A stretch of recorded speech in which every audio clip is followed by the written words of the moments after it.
with Southeast Telephone Service. Global Golf, Carolina's home to the largest selection of pre-owned golf gear, is having a 2-day sidewalk sale this Friday and Saturday only with huge deals. Drivers starting at $50, apparel starting at $25, shoes starting at $40, and golf bags starting at $50. Only at the Global Golf Outlet Store, located on 7320 ACC Boulevard, North Raleigh. Open Monday through Saturday, 10 to 6. Global Golf, home of the best deals in golf.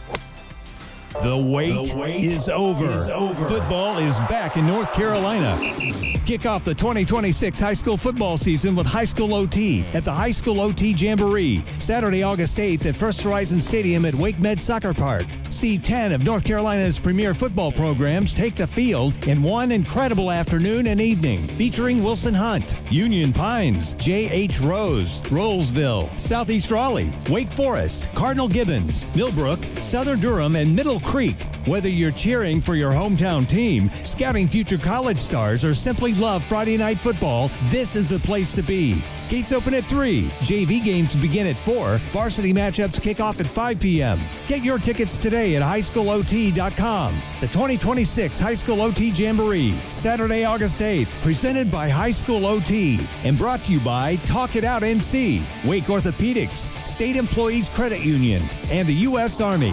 Don't miss the kickoff to football season. Every year across America, a staggering 4.2 million youth are homeless or trafficked. Covenant House is the national leader providing safe housing for youth, 50 years strong. Help us fight youth homelessness. Go to covenanthouse.org. When news breaks, don't wait. WRAL News Plus goes with you everywhere. Weather, traffic, and breaking news, live and local, all day, every day. Listen on 96.5 FM in Durham, 99.3 FM in Raleigh, and throughout the Triangle on 101.5 FM HD3. At home, in the car, at work, or on the go. Stay connected to the Triangle's most trusted newsroom anytime, anywhere. WRAL News Plus. Coverage you can count on.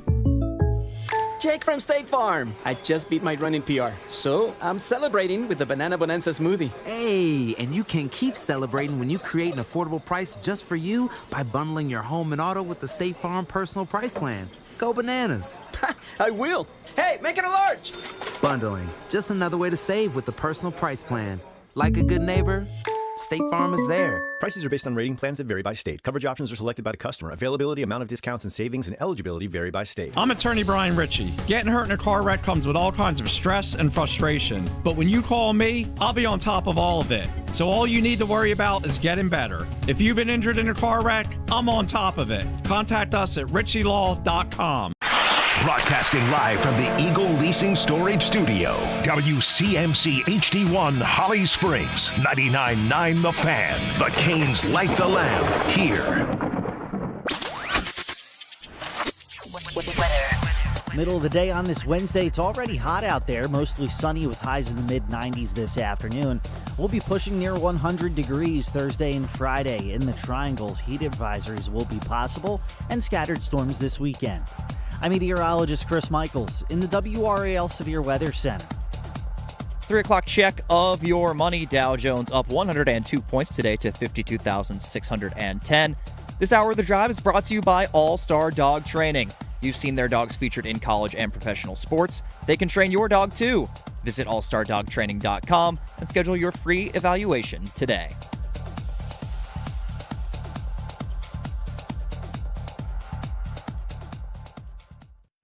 Deep left corner of the end zone!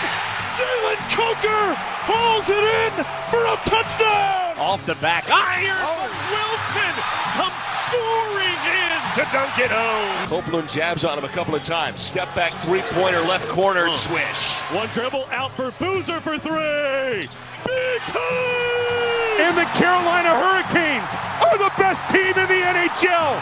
They won the 2026 Stanley Cup! The Drive with Tim Donnelly on 99.9 The Fan.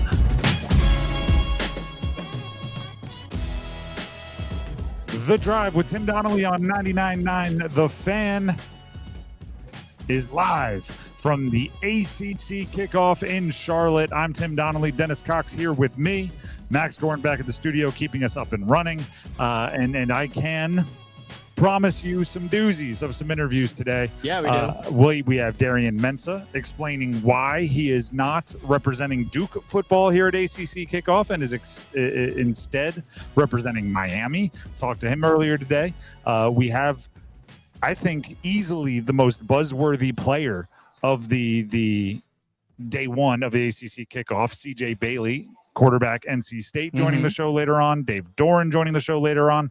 Beau Pribula, who is he has a unique look on the transfer world because he transferred from Penn State during a CFP run to Missouri, and then from Missouri now to Virginia, which is who he's representing here at ACC Kickoff. We can talk about the commissioner's comments. We can talk about so much more. But before we do any of that, let's fire up the intro because it's time for the Big 3 at 3.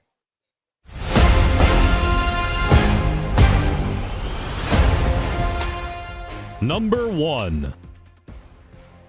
Before we get to number 1, the Big 3 at 3, even though we are on the road, is presented by the people that want to take care of your home. Mainer Service Company, heating, cooling, plumbing, electrical work, whatever you have. If you have a need in your house, give it a call, 919-361-0993. That's Mainer Service Company. Now, number 1 is we're here at ACC Kickoff. Yeah, we are. Number 1 is they call it kickoff because it starts the football season. It's here. And also, it's probably even more important than in years past.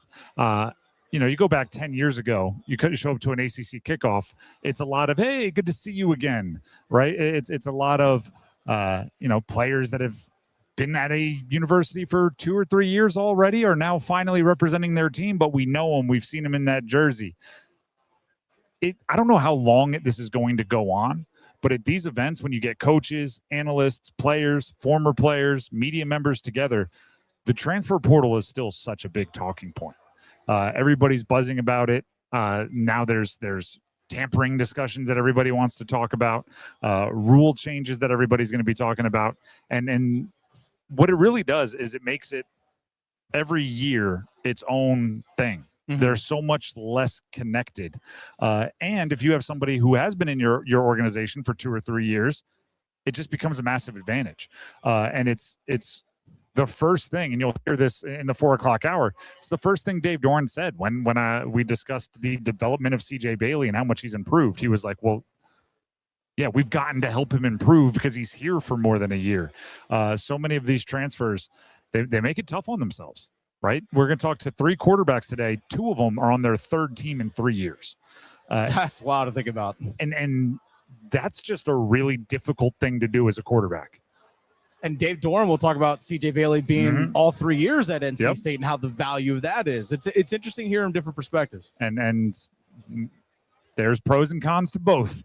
I'll put it that way. Oh, yeah. And we'll dissect them as the show goes along. But we are here in Charlotte. So you'll have interviews coming your way. I mean, starting up at 3:15, you'll have your first. Darian Mensah, Miami quarterback, you'll hear that one right here at 3:15. That's number 1. Let's get to number 2. Number 2. We know when the Carolina Hurricanes opener is scheduled. Oh, yeah. And we know who they are going to play. The Florida Panthers on Tuesday, September 29th. It is the opening day of the NHL. And there are 3 games scheduled, so it is an opening day triple header. Carolina will be the opener, 5 Eastern time. Florida Panthers at Carolina Hurricanes, 8 p.m. Eastern time will be Rangers and Boston. And then 10:30, the nightcap will be the Golden Knights, Vegas Golden Knights, who obviously finished runner-up to the Canes in the NHL postseason for the Stanley Cup, hosting Chicago.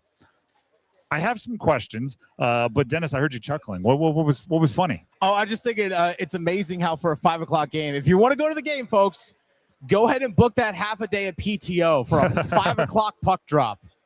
We're definitely going to get into this later. Some people disagree with me. I think a 5 o'clock start for your champion is stupid. I said it last year when they announced it for the Florida Panthers. I also thought it was stupid then because, in my opinion, the NHL is saying, hey, guess what? Our championship banner raising isn't worthy of a primetime slot to start the year. In my opinion, devaluing your own championship, that's my opinion. I was called a dork by somebody. That's okay. I think it's if I were the czar of the NHL, if I had all the power, I would put a Stanley Cup rematch at 8 p.m. on opening night every single year. It would be Vegas, or it would be the runner-up, whoever lost in the Stanley Cup final against the winner that very first game, and it would be at 8 o'clock. By the way, it's a triple header on ESPN and a double header on Sportsnet. So there's 5 games that night. 5. I do think they probably put Carolina first to make sure that they can stretch their legs for however long they want with the banner raising. They did that last year with Florida. If they were the 8 o'clock game, you would have whatever time is left between the first game and the second game. There's a few other things I want to point out here, though. Florida Panthers, that's going to be real. I love the matchup. The matchup. They play. I mean, you can go all the way to the Florida Panthers desperately want to prove that the only reason the Carolina Hurricanes won a Stanley Cup is because they didn't have to go through the Panthers. It's obviously not a good argument, but it's one that the Panthers are going to try to make, and they're going to get to make an opening statement day number 1. Also, they play each other twice in the preseason, and there's not a lot of preseason games. It's not like they play 2 out of 16. It's like 50% of their preseason is against the Panthers, which is it's like a series almost. You're just going to see them often, right? And not everyone's going to play in both of those games, but it's going to be real familiar. It's going to be real physical. And then lastly, Brady Tkachuk's Panther now. Yeah. The last time we saw Brady Tkachuk, he was on Ottawa getting swept by the Canes, and 3 seconds into that series was getting pummeled by Jordan Staal. So there is a ton of storylines for that opener for the Carolina Hurricanes. I agree with Dennis. The only issue is to see the banner raising, and if you want to tailgate, because that's something Carolina Hurricanes fans do, it's a Tuesday. They're going to have to get there like, I don't know, noon 30, like 1 o'clock. You're gonna have to finish lunch and head out. Lunch is tailgating. Because that's true. But it's true. Hey, hot dogs in the parking lot, 1 o'clock. I don't want to get too far ahead of it. We haven't talked with our program director or anything, but I'd assume we'll have about a 1 hour show that day, right. Because then we're going to have to turn things over to the broadcast. With that being said, I will very much enjoy watching the banner get raised and everything else. So there's good, there's bad. In the scheme of things, the Canes won the Stanley Cup. Tuesday, September 9th, they're going to raise the banner, and that should be celebrated. That's number 2. Let's get to number 3. Number 3. The World Cup's going on. We're here in Charlotte. We're talking football, but a big part of the world is talking football. It is England, Argentina underway. This one, again, from the soccer fans that I talk to and ask for, give me the down low. This one is the bitter one. This is Argentina and England do not like each other, and they don't even have to play really, every decade for that anger to persist. This is anger and hate that has been passed down from generation to generation. And with this matchup coming in the semifinals of the FIFA World Cup, and with it featuring, from one side, Harry Kane, Bellingham, and on the other side, everybody's eyes are going to be pointed at Lionel Messi. It is a star-studded affair, is the way I'll describe it, and with super high stakes. Going into yesterday, I believe France was favored. Spain won the game, and they won it 2-0. Huh? Like that, 0. This one, who knows how it's going to go, but somebody's entire legacy of sport is going to be made today. You score a goal to push your team into the World Cup final, there's a pretty darn good chance you don't have to pay for a drink in your home country for the rest of your life.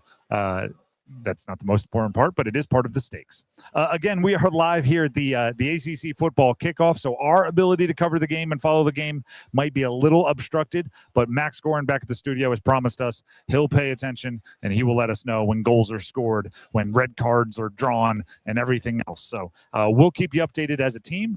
Hopefully you'll enjoy all of the football action of both varieties, starting with, when we return, you're going to hear from Darian Mensah. If you remember, he was the quarterback of Duke as they won an ACC championship last year. And then there were dramatics in his transfer portal decision. Lawyers got involved. He is here. and he is representing Miami. We talked to him earlier. That conversation coming up next right here on The Drive. Don't go anywhere. You hear that? That's the sound of Pepsi Zero Sugar, the better tasting, more refreshing Zero Sugar Cola. Listen to that endless pour. Pure refreshment. If it sounds this good, just imagine how it tastes. Oh yeah, so good. Pepsi Zero Sugar. Let your taste decide. If you have a 2, 3, or 4% mortgage rate, don't refinance it. You don't have to, but you can still get cash out of your home. Introducing Loan Pronto's zero-cost equity loan. Hey, it's Dennis Cox. That's right. With Loan Pronto, you can get all the cash you need without touching your first mortgage and without any fees. One local homeowner just got $100,000, paid off all their credit cards, paid off their existing HELOC, remodeled their kitchen, and saved over $1,500 per month. It gets better. There's no hard credit pull up front, usually no appraisal, no long drawn out process, and listen, no closing costs. You may be able to even skip your next 2 house payments. Call Loan Pronto now. Leave your low-rate mortgage intact, but get the cash you need in as little as 2 weeks without paying closing costs. LoanPronto.com. See how much you can get right now. Call 919-381-1760. That's 919-381-1760. LoanPronto.com. For qualified homeowners, equal housing lender, NMLS 1661781, NMLSConsumerAccess.org. Joe Fallon did something smart. He saved hundreds on auto insurance switching to Progressive. With that money, he commissioned a portrait of himself. Does Joe already know what he looks like? Yes. Do guests know what he looks like? Also yes. But not as art. It's Joe's savings, and if he wants to spend it on a velvet painting of himself with a white tiger at his feet, we say, roar, Joe, roar. Switch and see if you could save with Progressive and treat yourself. Progressive Casualty Insurance Company and Affiliates.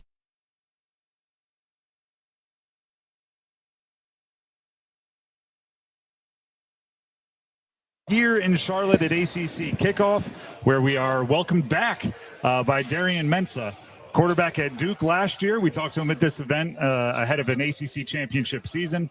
Now he's here representing, you can see it on the lapel pin, the Miami Hurricanes. Darian, first of all, thank you for the time. Yes, sir. Thanks for having me. I'm going to start right where everybody in our area wants to start. What happened at Duke? Why aren't you here once again representing the Duke Blue Devils? I don't think it was anything that happened with Duke specifically. I think, just the opportunity that presented itself with Miami, as far as, I wanted to compete for a national championship. I think we have an extremely good roster. And I think, seeing what the past 2 quarterbacks did at the position, I think is something that made the move more attractive. So when you say you wanted to compete for a national championship, you won an ACC championship, and this year ACC champion automatically gets that CFP bid. How did the weighing of those opportunities lead you to Miami when it appears as if the opportunity could have been there? I think, seeing, what Coach Dawson has done with the last 2 quarterbacks was the deciding factor. Really, I think that I want to be a top 5 pick, and, seeing, Cam do that 2 years ago is something that made the move more apparent to me. What are the similarities between you and somebody like Cam Ward? I think we have a lot of similarity. I think he is more arrogant with his arm and will try to make throws that, some people don't think are there, but he'll make them. And I think, I kind of, take the game as it comes to me, play my own game and really just try to, take what's there. So I think that we're different in that. Sorry, I answered the opposite there, but I think, we're the same as far as, we have an ultra amount of confidence and, think that, we can will our teams to victory every single Saturday. So I like that term, arrogant with his throws. Yeah. We're talking with Darian Mensah, quarterback, redshirt junior, Miami Hurricanes here at ACC Kickoff. How important was it for you once you decided to make the move to Miami to turn around and bring your guy Cooper Barkay with you? It was super important. I think that, him and I are best friends off the field. And, I think we have a lot of chemistry on the field as well. So I think that it was a no-brainer for me bringing him over. And I think it just adds to our depth at receiver. I think we're extremely deep in that room. And I think he's a nice compliment as far as, he's an older guy and he can help lead some younger cats who are going to be really good for us. They're just not, just haven't played as many snaps as him. So. What was that process like? were you making the decision together? Did you make it and then talk with your buddy? How did that all play out? Yeah, we kind of made it together. Him and I are like two peas in the pod. You know, he's my best friend, and so we just kind of made the decision together. When you're making that decision, did you know lawyers were going to have to get involved? Was that something at the onset that you were kind of aware was in your future? Yeah, you know, every team is not going to be happy when their quarterback leaves. You know, I did that, 2 years ago when I was at Tulane, and then they were just as unhappy. But I really wasn't. I wasn't trying to piss too many people off. I just thought it was best for my future. So, looking at your future, and when I see, and we're talking with Darian Mensah here, quarterback Miami Hurricanes. When I see it like a young NFL quarterback go through, usually not by choice, 3 offensive coordinators or 3 head coaches in 3 years, I go like, oh man, that's tough for that guy. You're by choice, right? You brought it up, Tulane, then Duke, then Miami. Are you worried about your development at all as far as getting all that terminology in your head and bouncing from offense to offense? I think if anything, it makes me better. I think that I've been in, 3 styles of offense now. So I think I can really just do it all, and it just adds to my confidence. So I don't think that I'm not really worried about any of that. I think it just makes me better, if anything. Is there any translating going on in your head? Like when you get a Miami play call, are you going, okay, that used to be this in the Duke offense, and it was this in Tulane, so here's my footwork or whatever you have to get into for the play? Absolutely, and I think that everybody runs the same stuff. It's just about what you call it, and so it's just remembering new names, and I think that that if anything, I think that helps with I can relate certain concepts that I run at Miami to concepts that I ran at Duke or Tulane that help me. Okay, this is that, and it just helps me remember. Darian Mensah joining us here in Charlotte at ACC Kickoff. Now you did, I mentioned it, you sat down at this event, probably this exact table with us last year. It was around here. I can't remember, but I don't think you went with the vest. I don't think you had the light suit. Do you have to up the swag when you go to the U? I mean, we've all seen the 30 for 30s. I think that this suit is an inspiration from one of my good friends. His name's D-Train. He's the general manager at Miami, and he always comes swagged out, and I wanted to, do a tribute to him, and I think that he puts in a lot of work for Miami, and I think that, he really just inspired this suit. He come, like, if you saw the way he dressed, you'd be like, okay, that's where it comes from. So that's D-Train, the GM, is the inspiration. All right. Yes, sir. Have you talked to Carson Beck or Cam Ward at all about what been with, a year where all the expectations are super high and you got to take over a team?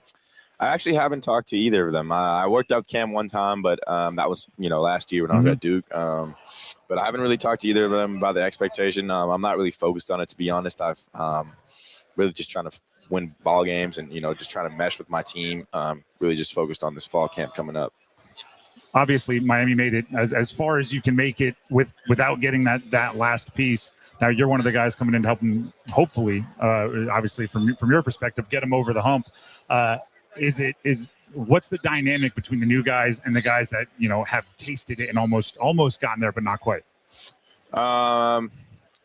I think the dynamic is just one big like this. The culture here is really just family, and I think that you can feel that as soon as you step onto campus.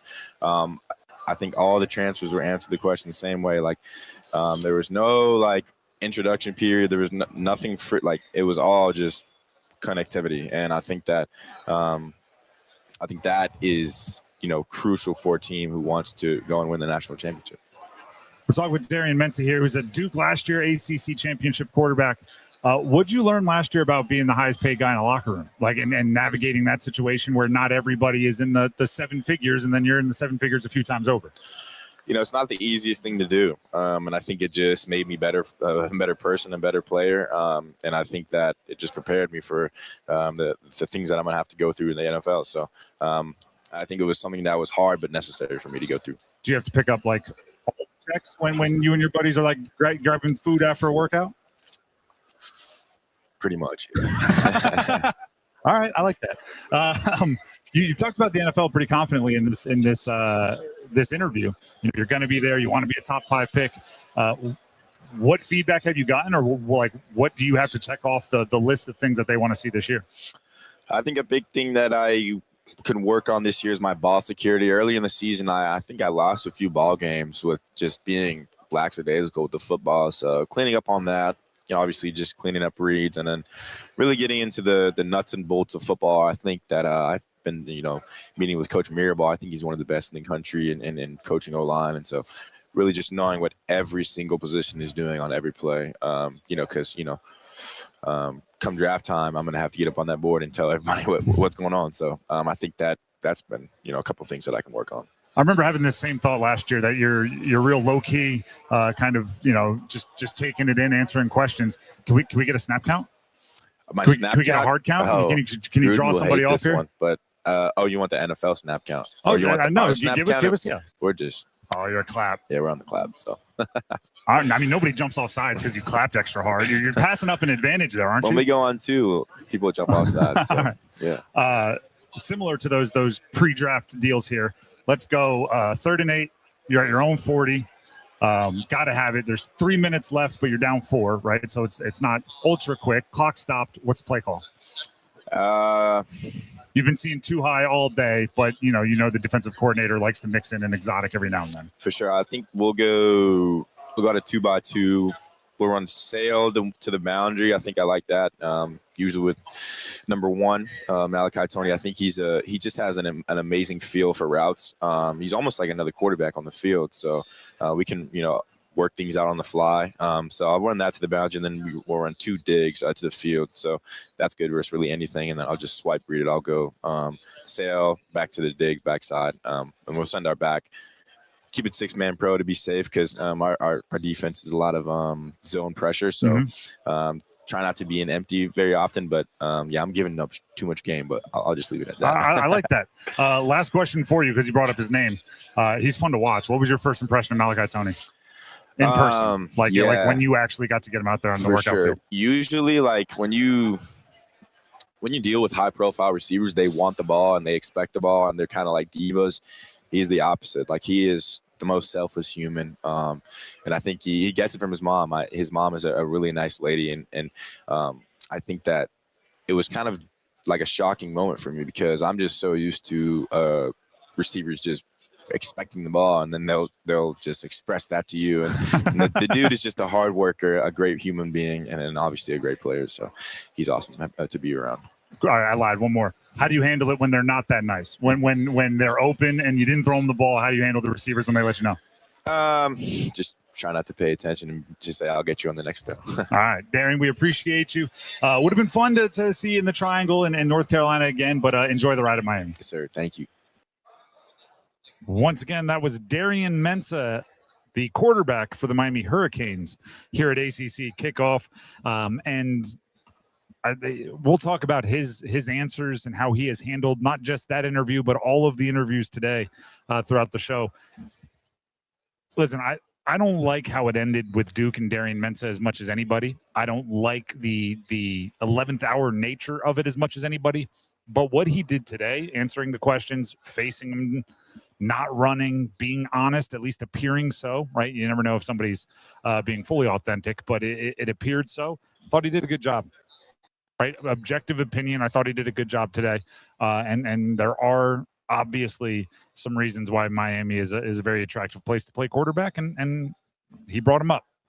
The Drive with Tim Donnelly, 99.9 The Fan. Duke, by the way, we are expecting to hear from them later in the week. They're not here today, so they didn't have that the icy crossing paths in the hallway or anything here in Charlotte. Darian Mensah and the Duke crew. So we'll be talking with them later on in the week, and we'll get their perspective on the situation, I am sure. Before we move on, and we do want to hear from Duke Scott, the running back for NC State, who's stopped by earlier. That's coming up in a second. Before we do that, though, Tim Donnelly here for Miller Lending. Miller Lending. I'm in a different city. I tell you this every time we're in a different city. We're traveling for any reason. I can't help. It's like a guilty pleasure. I have to go onto the apps, the real estate apps or the websites, see what houses are going for around here. And then you get to how much it would cost monthly, and then you get to the mortgage payment, and then it's way less fun, right? We all want the $2 million budget houses. Either way, once you get to the interest rates, can be a little disheartening or a little heartening, depending on your expectations. Your next call, though, if you're really in the market, you're not just playing for fun, you're not just looking at houses, needs to be Miller Lending. If you're in the market for a mortgage, Miller Lending, they offer a no-cost loan, which means no closing costs, none of those hidden fees, hidden surcharges that you get hit with at closing for most mortgages. Instead, your monthly payment's your monthly payment. You come up with the down payment, you come up with the monthly payment, and you be ready to pay that monthly, and you're good to go. Miller Lending wants to help you make it as simple and as cost-effective as possible to get in your new house or to get a new mortgage, a refi on your house. The number to call, 919-447-3377. Normally, I point out that it's locally owned, so you'll be talking to someone right here in the Triangle, but I'm not in the Triangle right now. So if you talk to somebody, they'll be in the Triangle. 919-447-3377, or visit them online, millerlending.com. Once again, that's millerlending.com. Miller Lending is the equal housing lender, and MLS number 250-2146. We'll be back with that conversation with Duke Scott, Jaden Duke Scott, that is, running back NC State, coming up after this. Iconic summer moments deserve an iconic drink. Reach for Mountain Dew, an American original. From its beginnings in the foothills of Tennessee to your biggest summer yet. The refreshing citrus kick of Mountain Dew is the perfect companion to your American summer adventures. Enjoy the refreshing citrus kick of Mountain Dew. Tasting great since '48. Look for Mountain Dew in stores near you at mountaindew.com. That's mountaindew.com. This is a special alert to all Americans who own a vehicle with less than 200,000 miles with an auto warranty about to expire or with no warranty coverage at all. Due to a decline in the economy, CarShield is announcing a low-cost month-to-month vehicle protection plan that is now available to the public to save any driver out-of-pocket expenses on future auto repairs. Call now to find out how you can pay almost nothing for covered auto repairs. Yes, you heard that correctly. Pay almost nothing for covered auto repairs. An open phone line has been established for all drivers to call for a free quick quote. Call 800-330-8323 now. Drivers who are covered will not have to pay for covered repairs again. This protection plan is at an all-time low. Additionally, drivers who activate this vehicle protection today will also receive free roadside assistance, free towing, and car rental options at no additional cost. Call us for your free quick quote today. 800-330-8323. That's 800-330-8323. What do you have to lose? Call 800-330-8323. Again, 800-330-8323. Indeed presents hires you can't afford to get wrong, like head administrator for a state-of-the-art surgical center. What can I do for you, Doc? We need to talk about the lights. Ah, the mood lighting, relaxing, right? Much better than those old hospital vibes. A hospital's supposed to have hospital vibes. You seem tense. Let's dim the lights a bit. This is a job for sponsored jobs. This is what happens when you don't sponsor your job on Indeed. Next time, get matched with quality candidates with Indeed sponsored jobs. Visit Indeed.com/hire now and sponsor your job today. It's Beau time. Ordering Bojangles Beau Bites is the easiest choice you'll make today. The bite-sized hand-breaded chicken is fried to crispy perfection, making it perfect for sharing, snacking, or when you're on the go. Just don't call it a nugget. The only hard part is choosing from our 6 dipping sauces. We've got a sauce for every kind of craving, from our creamy house-made ranch to our sweet and spicy peach honey pepper sauce. It all depends on what kind of mood you're in. Head to your nearest Bojangles today and discover the dippable, shareable, and craveable Beau Bites. It's Beau time. There's no time like Beau time. Time to head on over to Bojangles to try Bojangles' new Beau Bites. Bite-sized, hand-breaded chicken fried to crispy perfection. On the go, they're perfect for snacking or sharing. Dipped in your favorite sauce like creamy house-made ranch or peach honey pepper, they're the perfect way to satisfy your craving for flavor and value. Try Bojangles' new Beau Bites. It's an easy choice to make when it's Beau time.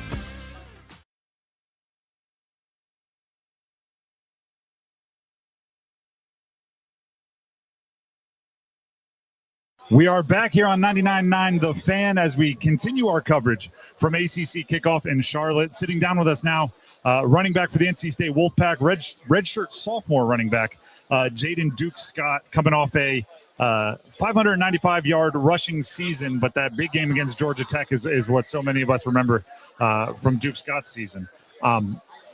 First of all, appreciate the time. Thank you for sitting down with us. Thank you for having me. A little bit of turnover on your offense this year. Somebody in your own running back room. When's the last time you talked with Hollywood Smothers? I actually talked with him a couple days ago.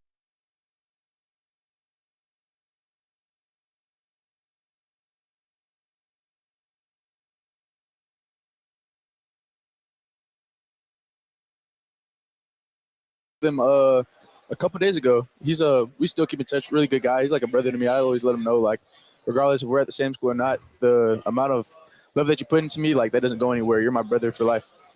What'd you learn from Hollywood last year?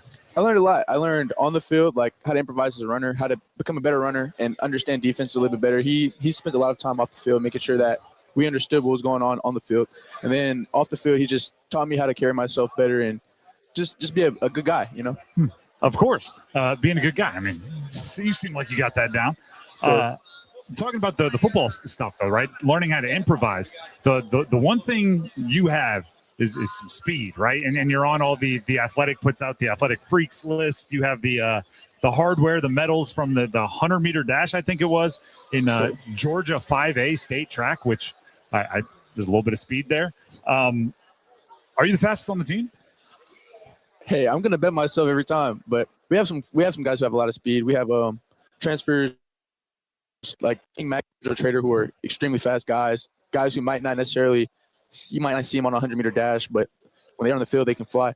And we have a great speed program that's going on with Coach Ian Walker, and we just, we get after it every day. The speed can lead to the big plays, right? Yes, and your offense needs those. So how do you mix in maybe some of the learning how to improv or the vision, and also knowing sometimes you just want to bounce it and get the edge and take off that sideline? It's all about, situation. Like, if it's something like 3rd and 1, 3rd and short, sometimes you got to go and get it. So that's more of a play where I might have to be more powerful, maybe not really worried about my speed, but just go and get the first down. But if I have a little room, maybe it's like 1st and 10 or 2nd and mid, I might be able to kind of improvise a little bit, might be able to get the edge, might be able to, make a move, improvise a little bit, and use my speed. We're talking with Jaden Duke Scott, NC State returning running back here at ACC Kickoff. I saw your quarterback walking around here, CJ Bailey. You brought up one of the transfers, JoJo Trader. JoJo Trader, Davion Goss, a player who's joining you in the running back room. These guys go way back with CJ Bailey. They played like Pop Warner with CJ. Yes, is there any like, the quarterback's affection? Is there jealousy as you all try to vie for basically his attention would be the best way to put it?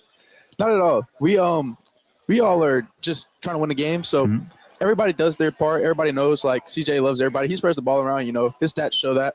And all we do is really, like, they, of course, they have a special connection just because of how much they grew up, but that doesn't change how he throws to us. He still has a special connection with us too. What did you learn? I brought up that Georgia Tech game, and I have the stats here. You ran for 595 yards, 4 touchdowns last year. 196 of them came in the one game against Georgia Tech when you got to be the featured back. You did have a couple catches to push the total yardage over 200. Want to make sure I get all that straight. What do you remember about that game? What did you learn from that game? That game was it was interesting because I didn't know that I was going in as a starter probably till like a couple games before. Like Hollywood practiced, not a couple games, but a couple of days before in practice.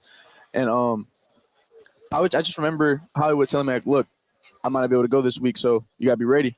So mentally, it was something that I just mentally prepared for, and I knew I had it. So just took a deep breath. Hollywood told me, look, you got it. I'm with you. And we came to play. After the game, I realized, I can really be a productive part in this offense in the future and be a good player in the ACC. Is it different kind of being thrust into it like that, where you're preparing for one role and then boom, no time to think? And this year where you're here at ACC Kickoff, right? The coaches chose you to represent the squad. Obviously a bigger role is coming. Is it a different mind game that you have to play with yourself? I would say preparing for Georgia Tech, it was like more of I just have to take a breath. I have to be ready, rely back on my training, know that I'm ready for this moment, even if I wasn't necessarily told I was going to be in this moment. And now it's more of I understand kind of what I'm getting myself into. I understand this is my room, and I just have to, take it game by game, day by day, and just, keep doing what I did to get here. Duke Scott, redshirt sophomore, NC State, running back here at ACC Kickoff. Also, this offseason, you were given the number 1 jersey.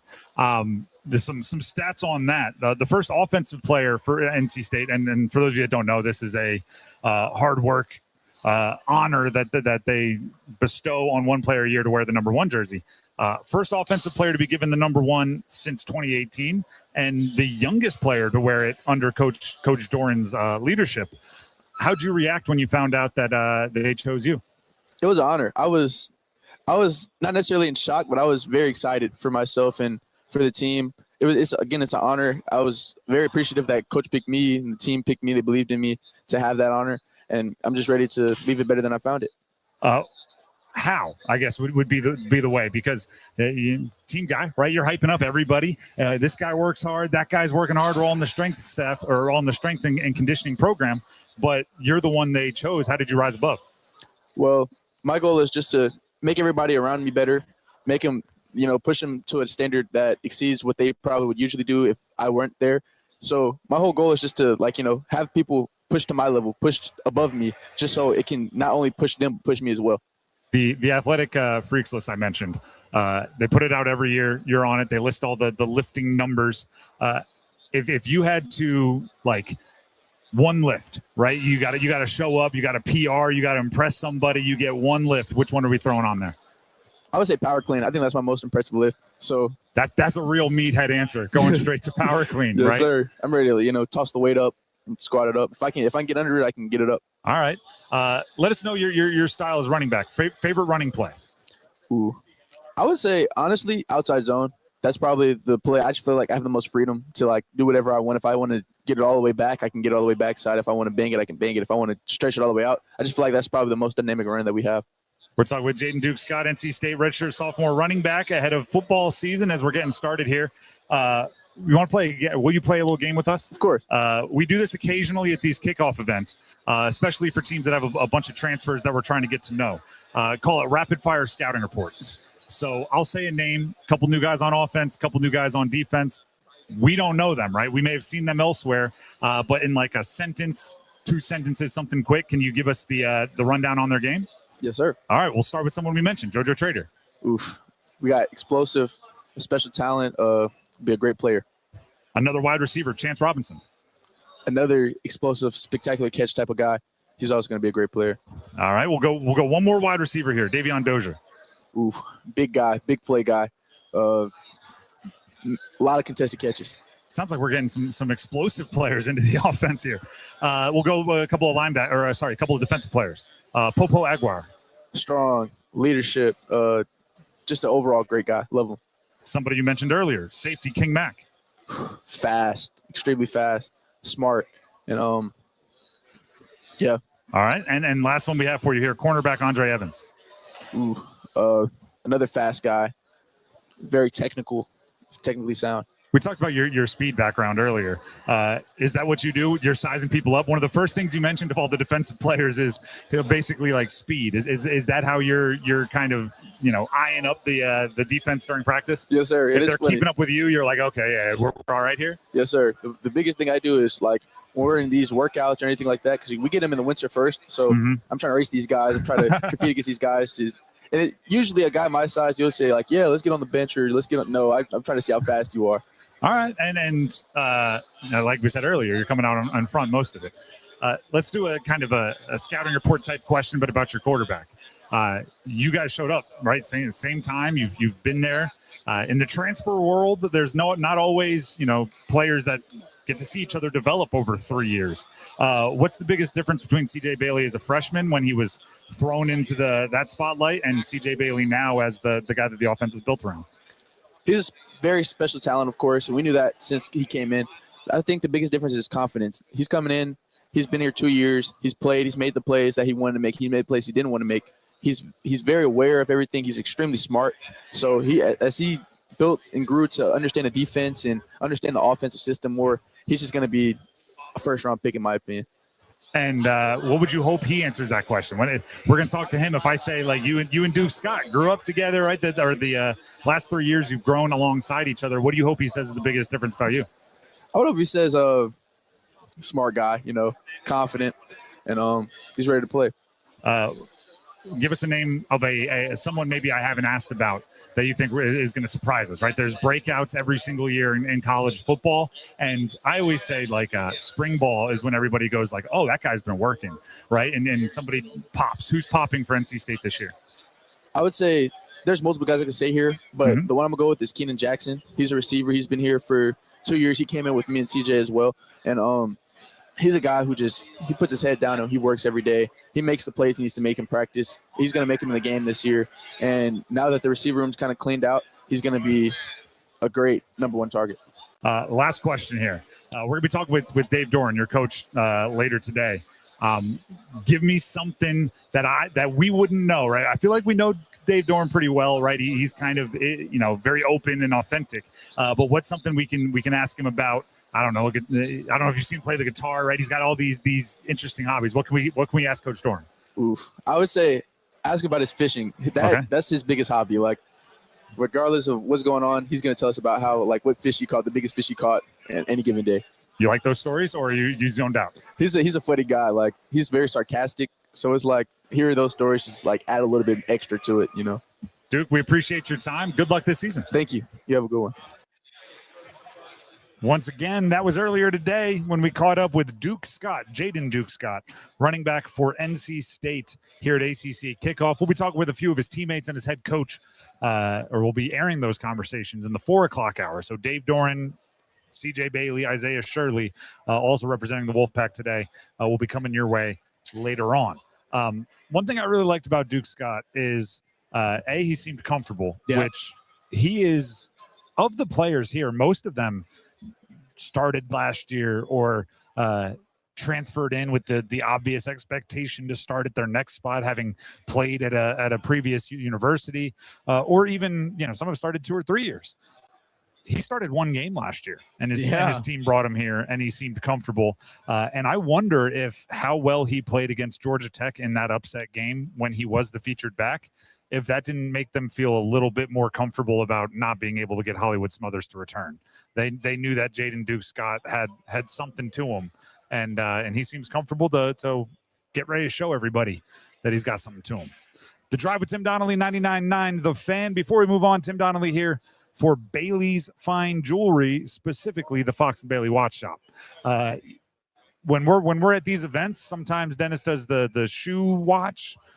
I'm always checking what's on the wrist. I can't help it, right? You're talking to somebody, you reach out to shake their hand, and all of a sudden you're looking at a wristwatch, and it could be a luxury timepiece like the kind you can get at Bailey's Fine Jewelry, maybe a Rolex, maybe an Omega, maybe something one of a kind out of the pre-owned and vintage Rolex, or something that's more if you know, like a Glashütte Original. Either way, whatever watch you're looking for, if you want to make a statement, if you want to be aware that when people are watch spotting in the rooms that you are in, they're noticing you and they're impressed, Bailey's Fine Jewelry would be the spot to go. It is Village District in Raleigh. They have their Fox and Bailey watch shop located inside the Omega Boutique. It's an awesome place to have an experience and shop for some watches. So stop by Fox and Bailey Watch Shop, located inside Bailey's Fine Jewelry at their Village District location, and let them know you heard about it from me, Tim, right here on 99.9 The Fan. When we come back, we know when the Canes' defense of the Stanley Cup is going to begin. We know where, we know what time, we know against who, and we'll give you all that information next. Hello, I'm John Heister for the Heister Automotive Group. And we're constantly looking for ways to serve you better. One of the ways we do that is with something we call a Go-See. And that's where you select a vehicle from our inventory, and we have thousands, and we get one of our product specialists to bring that vehicle to you at your convenience. How do we do that? Well, it's simple. We have a group of employees that are evaluated based on the number of presentations they do. They're glad to do it. So it's just one more way we get off our keister and bring Heister to you. No matter who's on the pitch, catch every match at the Dugout Tavern and Grill in Apex, your soccer headquarters. With every sports package available, you won't miss a minute of the action. Enjoy your favorite daily specials, plus $1 off Stella Artois and Michelob Ultra pints during every match. Stop by for the $10 lunch burger deal. Then stick around for the late night happy hour with buy one appetizer, get the second half off after 9. Great food, cold drinks, every match. Only at the Dugout Tavern and Grill, the premier sports bar in Apex. Hi friends, this is Mark Pons from Chapel Hill Tire. Your life is busy. Between work, family, and everything else on your calendar, finding time for car care isn't always easy. That's why I'm excited to share that our University Place and Crabtree locations are open Saturdays from 8 to 5. Whether you need tires, maintenance, or repairs, you'll now have more flexibility to take care of your car when it works best for you. It's just one more way we're working to make automotive service a little easier. Schedule your Saturday appointment at chapelhilltire.com and drive happy. When sleep isn't working, everything feels harder. Your health, your patience, your focus, even your relationships. I'm Megan Giggling with Parkway Sleep Health Centers. Too often, people are told to wait months or even years just to talk to a sleep specialist, but untreated sleep problems don't wait. At Parkway, care begins within weeks with home sleep studies and fast, coordinated support so people can move forward instead of staying stuck. Better sleep changes everything. Parkway Sleep, your fastest path to better sleep. Start today at parkwaysleep.com. Sound sleep, sound health.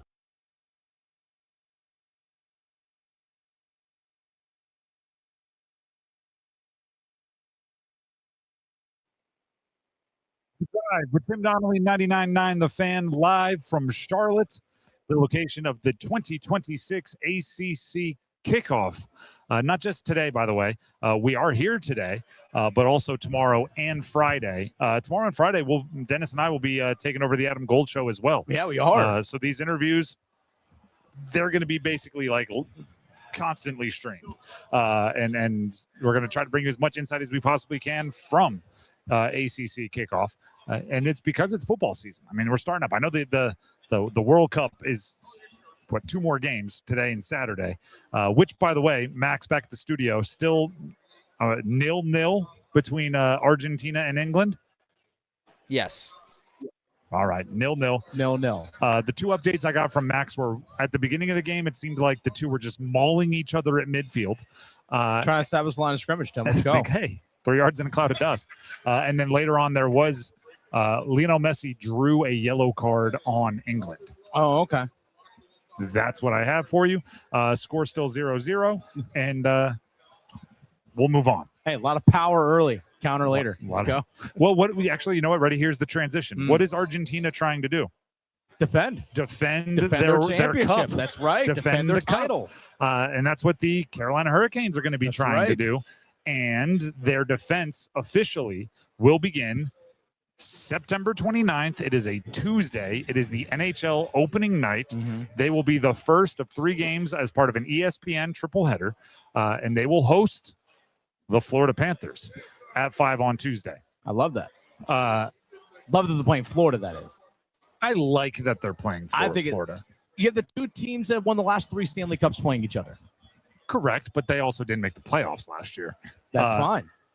And I know that they were hurt, and I know that they're gearing up, and I know that there's bad blood, and I know. I just think it's storyline. I just think it should be a rematch of the Stanley Cup final every year. Okay. To start it up, and it should end the way it begins. But then I'm getting nitpicky here. The part that Dennis, you have a bigger problem with is that it's the 5 o'clock game. Yeah, when ESPN has a triple header, they have a game available at 8.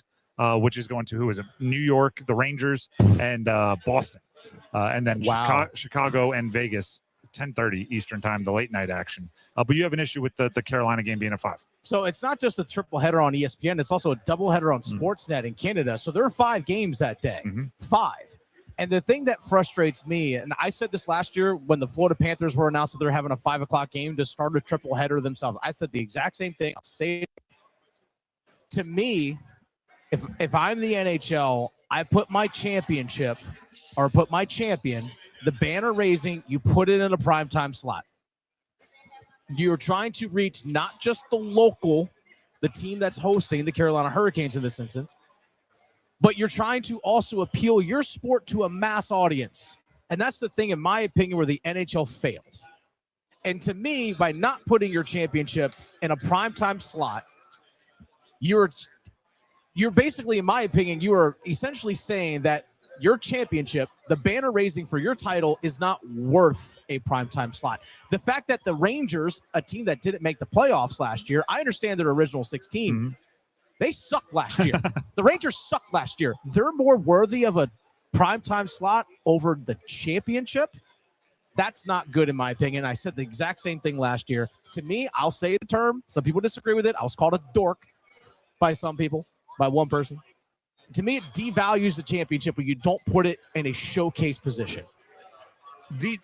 Devalue, not for anybody then. Like the Canes aren't devalued. No, like, honestly, the Canes aren't devalued. It's the NHL, it's the how NHL, they're treating they it. treat They the aren't title. treating it on a pedestal as it should be. This is why I said the exact same last year with Florida. I said the exact same thing. I mean, it's pretty obvious when you have the Rangers in Boston in the 8 o'clock game. They're putting markets over quality. Yes. Which it's like here from a media perspective, right? The big markets will help you draw a number, right? They'll help you draw a rating. But what the big markets, if they're not playing good hockey, are not going to do, are they're not going to make any new fans, right? Yeah. And the NHL has to make sure when you have a showcase game, the opening night primetime game, that you are putting two teams that if a casual fan turns it on are going to go, oh yeah, I like this. Like I'm gonna tune into an NHL game next week, right? If you get Florida Panthers at Carolina Hurricanes, where you're gonna make the Panthers watch hopefully a long and drawn out banner raising ceremony with tears in their eyes, meaning all the fans and everybody involved. There's going to be fights. There's going to be big hits. Yeah. There's going to be stars. There's going to be goals scored. There's going to be storylines. And there's going to be really, really quality hockey because those two teams are two of the betting favorites to win the Cup this year. Rangers and Bruins, you're going to get people from Boston and people from New York to watch the game, which, by the way, they would watch the game at any point if they're big Rangers and Bruins fans. And if there's a casual fan who's like, oh, it's the opener of the NHL, I'll give this a shot. Put the kids down, come downstairs, turn on the game. They're going to see Rangers and Bruins hockey. What's more likely to make them into a fan that you can then, from a business perspective, monetize for the rest of their lives? You can sell them merch. You can sell them tickets. You can sell them streaming subscriptions. That's what the health of a organization, meaning a league, thrives on. And then similarly, the late night game. What are we doing? Chicago, Vegas? You have the Western Conference champion.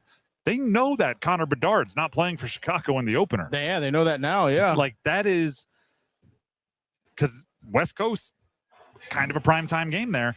You're not making fans with that. They're just going to as the kids say, glaze the Golden Knights there for the late night game. I'll try to be objective, okay? I'm not. Go Canes. But I'll try to be objective.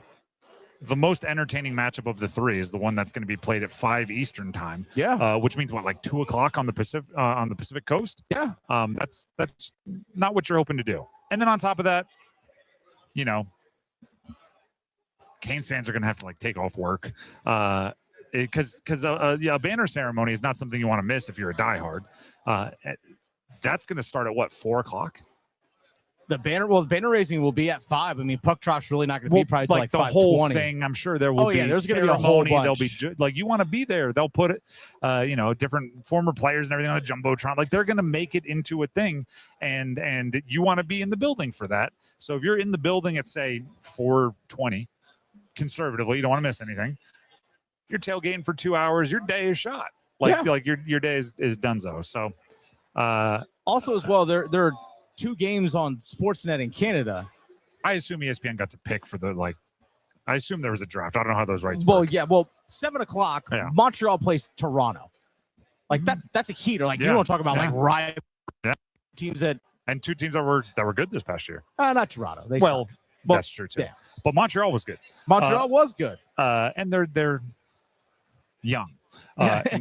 Montreal, not Toronto, I guess is too. And then you have Vancouver versus Edmonton in the late night game at 10 o'clock on Sportsnet as well. So even still, like when Florida and Carolina are playing each other, there's going to be another game that's starting. So it's not really like their own true time slot when you really think about it.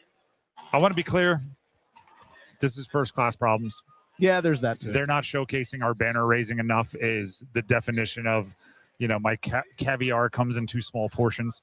Like it's like we're complaining about something that is a first class organization problem. So Go Canes. They'll be raising the banner September 29th on a Tuesday. And Dennis, you know what's the best part? What's that? This is us just being, a little on our own pedestal. Our jobs are going to make sure we're there. We aren't going to have to take off PTO.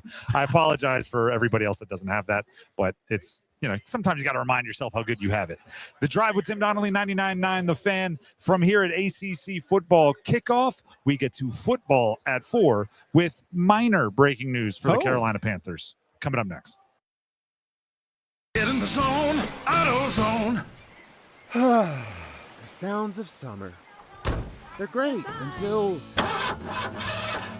they're not. Luckily, AutoZone has free battery testing and charging Let me check that for you. to help make a rough moment smooth.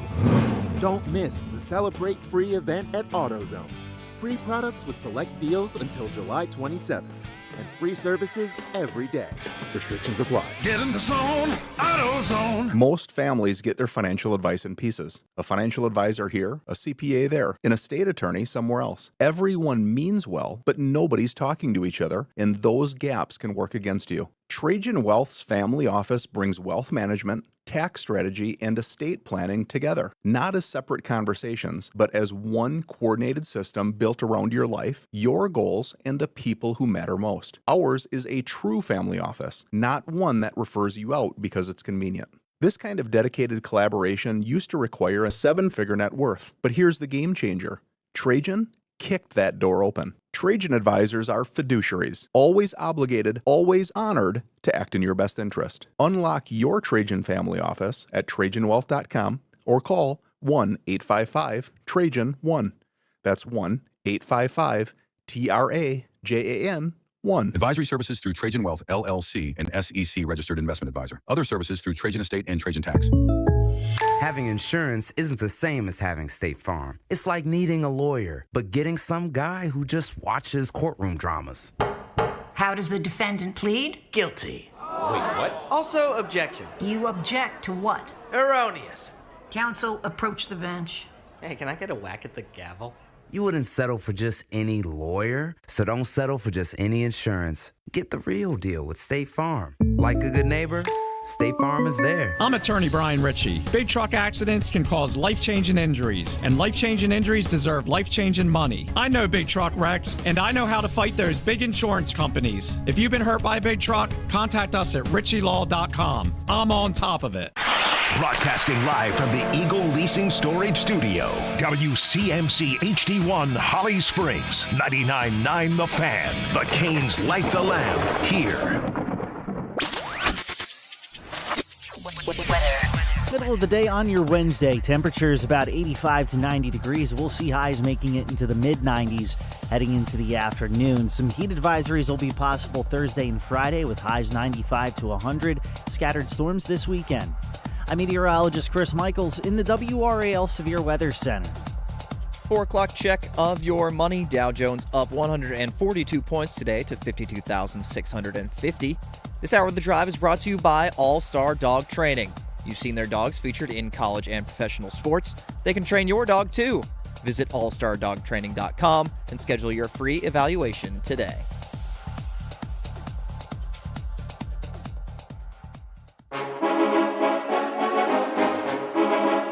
Let's move the chains. Time for football at 4.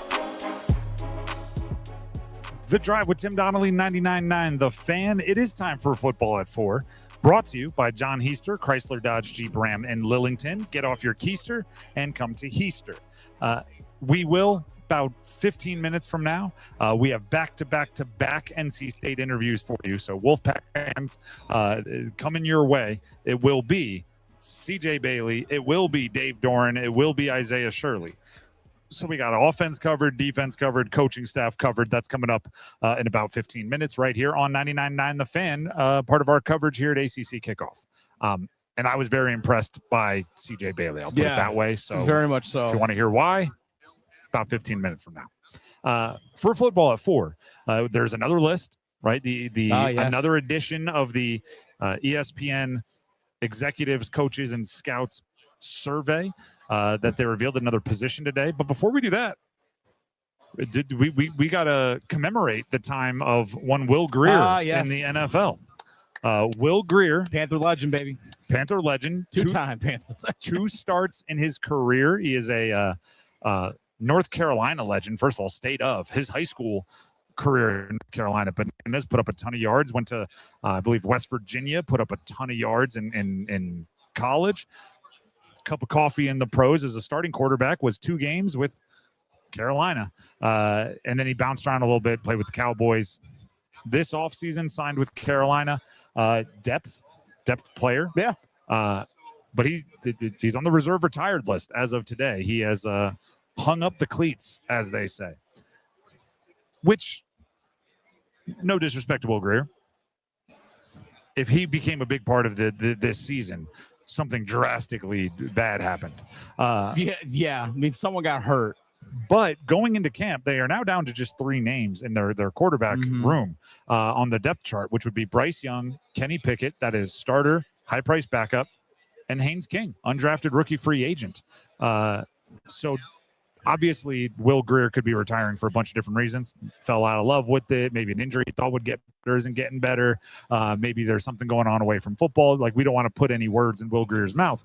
But how the Panthers react to Will Greer's retirement, I think says a lot about what they think about Haynes King.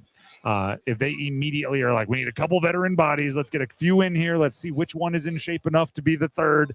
Like, if they're immediately that way, then they're aware Haynes King is a real developmental project. If they bring in maybe a similar developmental project and go, let's let these 2 battle it out for the third, that's some confidence. And if they chill and just say, our 3 guys are on the field, that's a massive vote of confidence for Haynes King. Former, appropriate from ACC football kickoff, former ACC quarterback at Georgia Tech. So we'll see. But Will Greer retiring. North Carolina high school legend retiring from the game of football. I also wonder as well, just for a simple fact of, you have the extra preseason game, which, by the way, is coming up very, very soon. Hall of Fame game, correct. The Hall of Fame game in Canton, which is August 6th. With the extra preseason practices, the extra preseason game, you just need another arm. You just need another arm in training camp. I don't know. I mean, is Jack Plummer floating around? Like, I mean, he lit it up UFL. in the UXFWYZFL this past spring. I don't know if he's signed with I just don't know. I haven't looked it up yet. But I mean, do you go back down that rabbit hole and try and bring him back? Like, you just simply need another arm, because you don't want to tire out either Bryce Young, or if Bryce Young's dealing with something that means just extended reps for Pickett and Haynes King. Like, you just don't want to wear guys down. Like, do you want Kenny Pickett to play in the Hall of Fame game? They are. Well, who cares who plays in the Hall of Fame? Well, game? I mean, because here's the thing: you said high price backup. If he goes down, you're saying that way. I get what you're saying. No, you probably don't want him to play. That's my viewpoint. Here's they're going to bring someone in. Camp arm. I was kind of removing that. There's some, and you wouldn't want it to be Jack Plummer. You'd want it to be somebody who has you're not 100% confident you know exactly what they are. You know what Jack Plummer is, and if you need him, you know his number. But you want to get this year's version of Jack Plummer, right? You want to get somebody who had a nice college career, did something somewhere, maybe undersized, maybe a group of 5 guy that can just, get your receiver some catches at the beginning of practice without tiring out arms. I'm talking about if they bring in somebody of note, not just a camp arm. But either way, Will Greer, that's enough time talking about his retirement. Right. Congratulations on a wonderful football career. Now, we can go to the wide receivers list of the top 10 wide receivers as voted upon by surveyed NFL front office executives, coaches, and scouts by ESPN. I'm going to cut to the chase on this one. They have the top 10. They have a healthy amount of honorable mentions. They have an even healthier amount of also receiving votes. No Carolina Panthers. That means Tedero McMillan not on the list. I don't have an issue with it, and I'll tell you why. Which, by the way, there are players on this list I think Tedero McMillan is better than. I don't have an issue with it because I think it's, unless you are like Pro Bowl, All-Pro, unbelievably good as a rookie, I don't think you can make these lists, because coaches and executives don't watch every team the same. They watch the teams they play.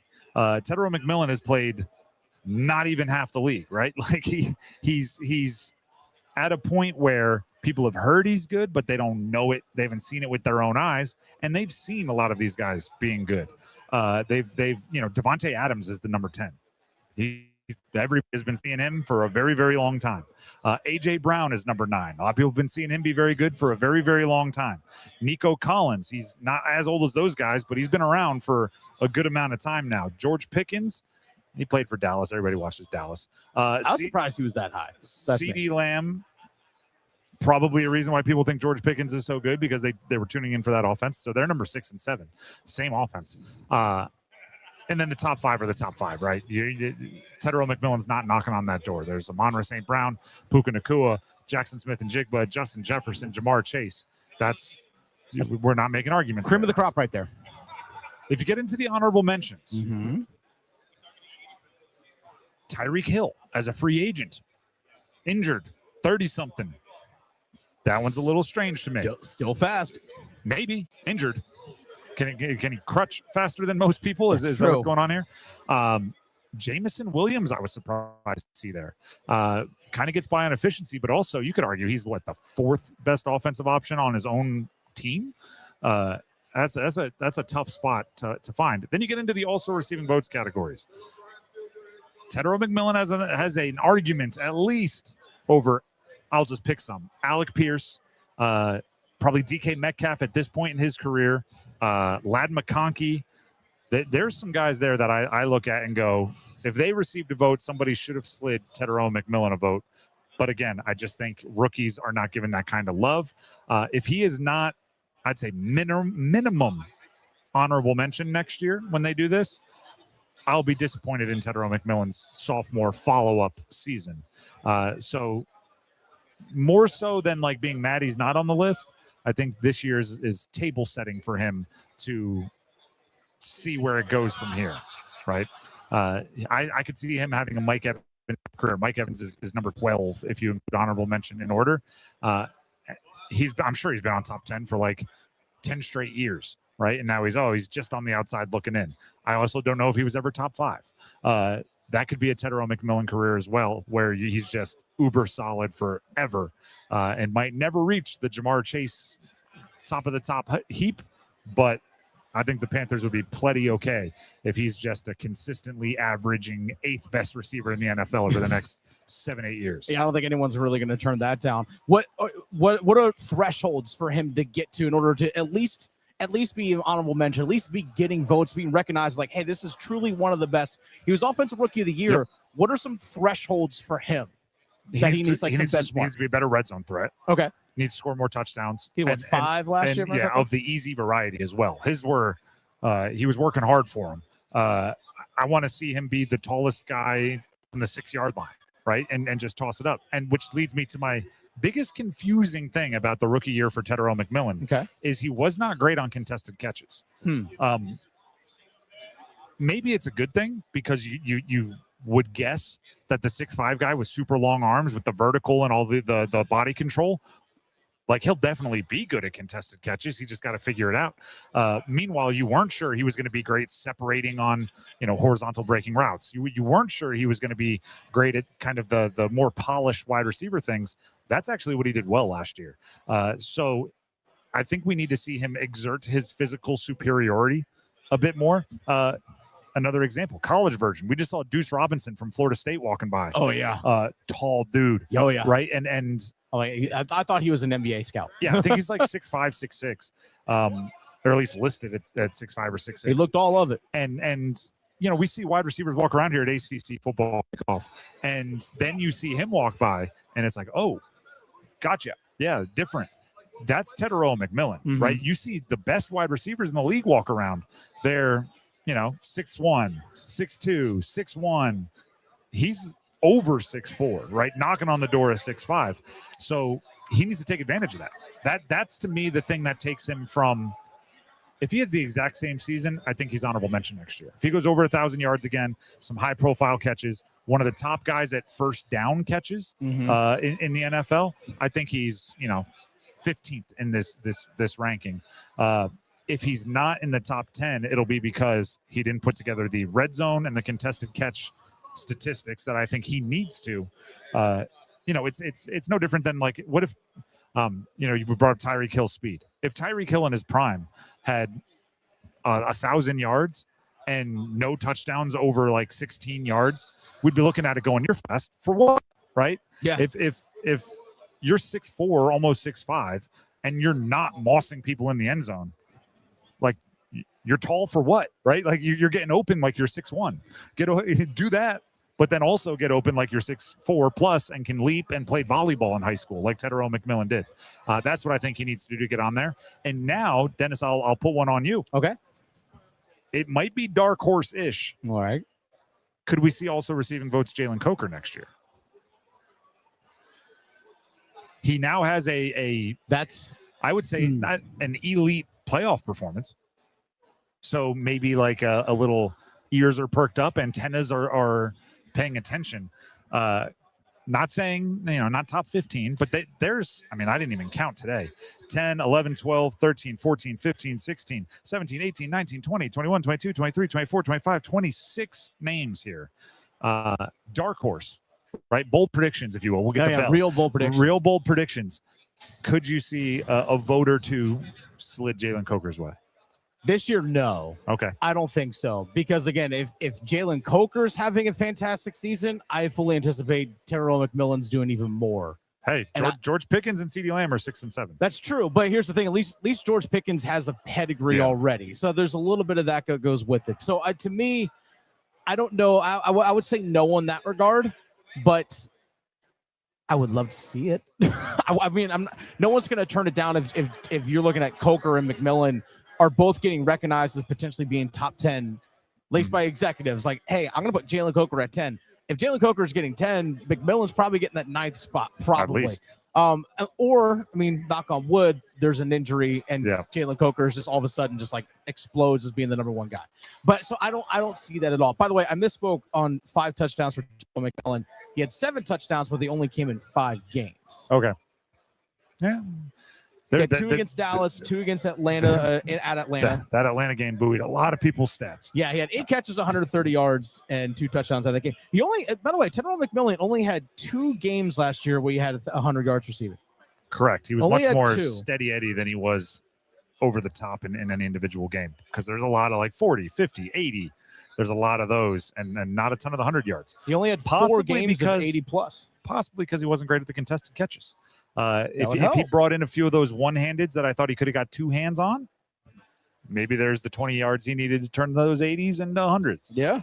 We'll see. But I'm not up in arms about him not being on this list yet. I'll be a bit up in arms if he's not on the list next year. The Drive with Tim Donnelly, 99.9 The Fan. Before we move on, Tim Donnelly here for Kalshi. I'm sure you could trade on how many yards somebody's going to have on Kalshi next season, or with the FIFA World Cup going on right now. There's no better place to be than Kalshi, America's #1 prediction market platform, to talk a little soccer. On Kalshi, remember this, you're trading against peers in a live market, meaning there's no house. And as the probability changes, you can buy in and out of your position. I think it's a perfect example a perfect time to talk about that, because there's actual World Cup games going on right now. So if you're trading on a team to advance in the World Cup today, either Argentina or England, and they score a goal, the probability is going to change, and you can trade in or out of your position after that based on how the game's going at the exact moment. You're trading against a live market, peers in a live market. So that's always the opportunity you have. Trade in or out as you see fit. For a limited time, download the Kalshi app and use code TIMD. That's TIMD to get $10 when you trade 10. Kalshi, trade the beautiful game. 18 plus only. Restriction and eligibility requirements apply. Event contract trading involves risk and may not be suitable for all investors. Prices, values, and available markets may differ from those mentioned. For more information, see kalshi.com/regulatory. Gambling problem, call 877-718-5543 or visit morethanagame.nc.gov. When we come back, as promised, a trifecta of NC State interviews from here at ACC Football Kickoff in Charlotte. It'll be CJ Bailey, the quarterback. It'll be Dave Doran, the head coach. It'll be Isaiah Shirley, the defensive lineman, and you'll hear from them all coming up. The Adam Gold Show. Don't buy this line that Carolina only won the Cup because Florida was too broken to challenge for a third straight title. The Hurricanes were the best team in the league. They were way better than they were the previous year. And I know we can't prove it, but I think Carolina would have beaten Florida if the Panthers were standing in their way. Don't worry what Florida did. Make yourself better. The Adam Gold Show, weekdays starting at noon on 99.9 The Fan. Download to see if you qualify. Not all customers will qualify. Transfer fees may apply. No Albert subscription required. Albert is not a bank. Albert Instant Loans are issued by FinWise Bank, member FDIC. Not an actual client. Terms apply. Kylie, what's wrong? I just got hit with a car repair bill. I'm behind on rent, and I feel like I can never save any money. Have you tried the Albert app? Albert is your financial assistant, helping you find ways to save and create custom budgets to actually grow your money. Plus, you can get up to $10,000 for big expenses, or advance up to $1,000 fast when you need cash right away. Albert can get me up to $10,000? Exactly. Albert spots you in a pinch and helps you grow your money in the long run. I'm downloading Albert right now. Download the Albert app and use promo code CLEAR to borrow up to $10,000 for whatever you need. The Albert app helps you budget better and save more money so you reach your financial goals faster. Download the Albert app right now and use promo code CLEAR to borrow up to $10,000. Use code CLEAR to borrow up to $10,000. Meineke's highly skilled and certified technicians always treat your car like it's their own. With over 50 years of experience, Meineke will diagnose and fix any issue with precision and care using the best state-of-the-art equipment. You can always depend on Meineke to do the job right and get you back on the road in no time. Save time and schedule an appointment now. Visit Meineke.com today. Trust your key with Meineke. Meineke, doing car care right. Adam Gold in studio with my friend Ryan Monsine from the Aluminum Company of North Carolina. Because you guys do everything for the exterior of your home, these things can add up. And there are a lot of people who think, I can't afford this. How can the Aluminum Company make it easier? Yeah, well, Adam, we have plans that are 12 months, 0 interest, and 0 payments for 12 months, which make it super affordable for people to do anything on their home, whether it's windows, siding, doors, roofing, gutters, any kind of exterior home improvement. The Aluminum Company has financing plans that can fit in your budget and make it easy. So wait a second. I can get everything done, no interest, and no payments for 12 months? Yeah, and you get a lifetime warranty once the project's done. I get a lifetime warranty once the project is done? Yes, sir. What about my down payment? No down payment, no What? deposit. No down payment, no deposit. No payment until the project's done. No payment till the project's done. Exactly. Where do I sign up? Aluminum Company of North Carolina, aluminumcompany.com.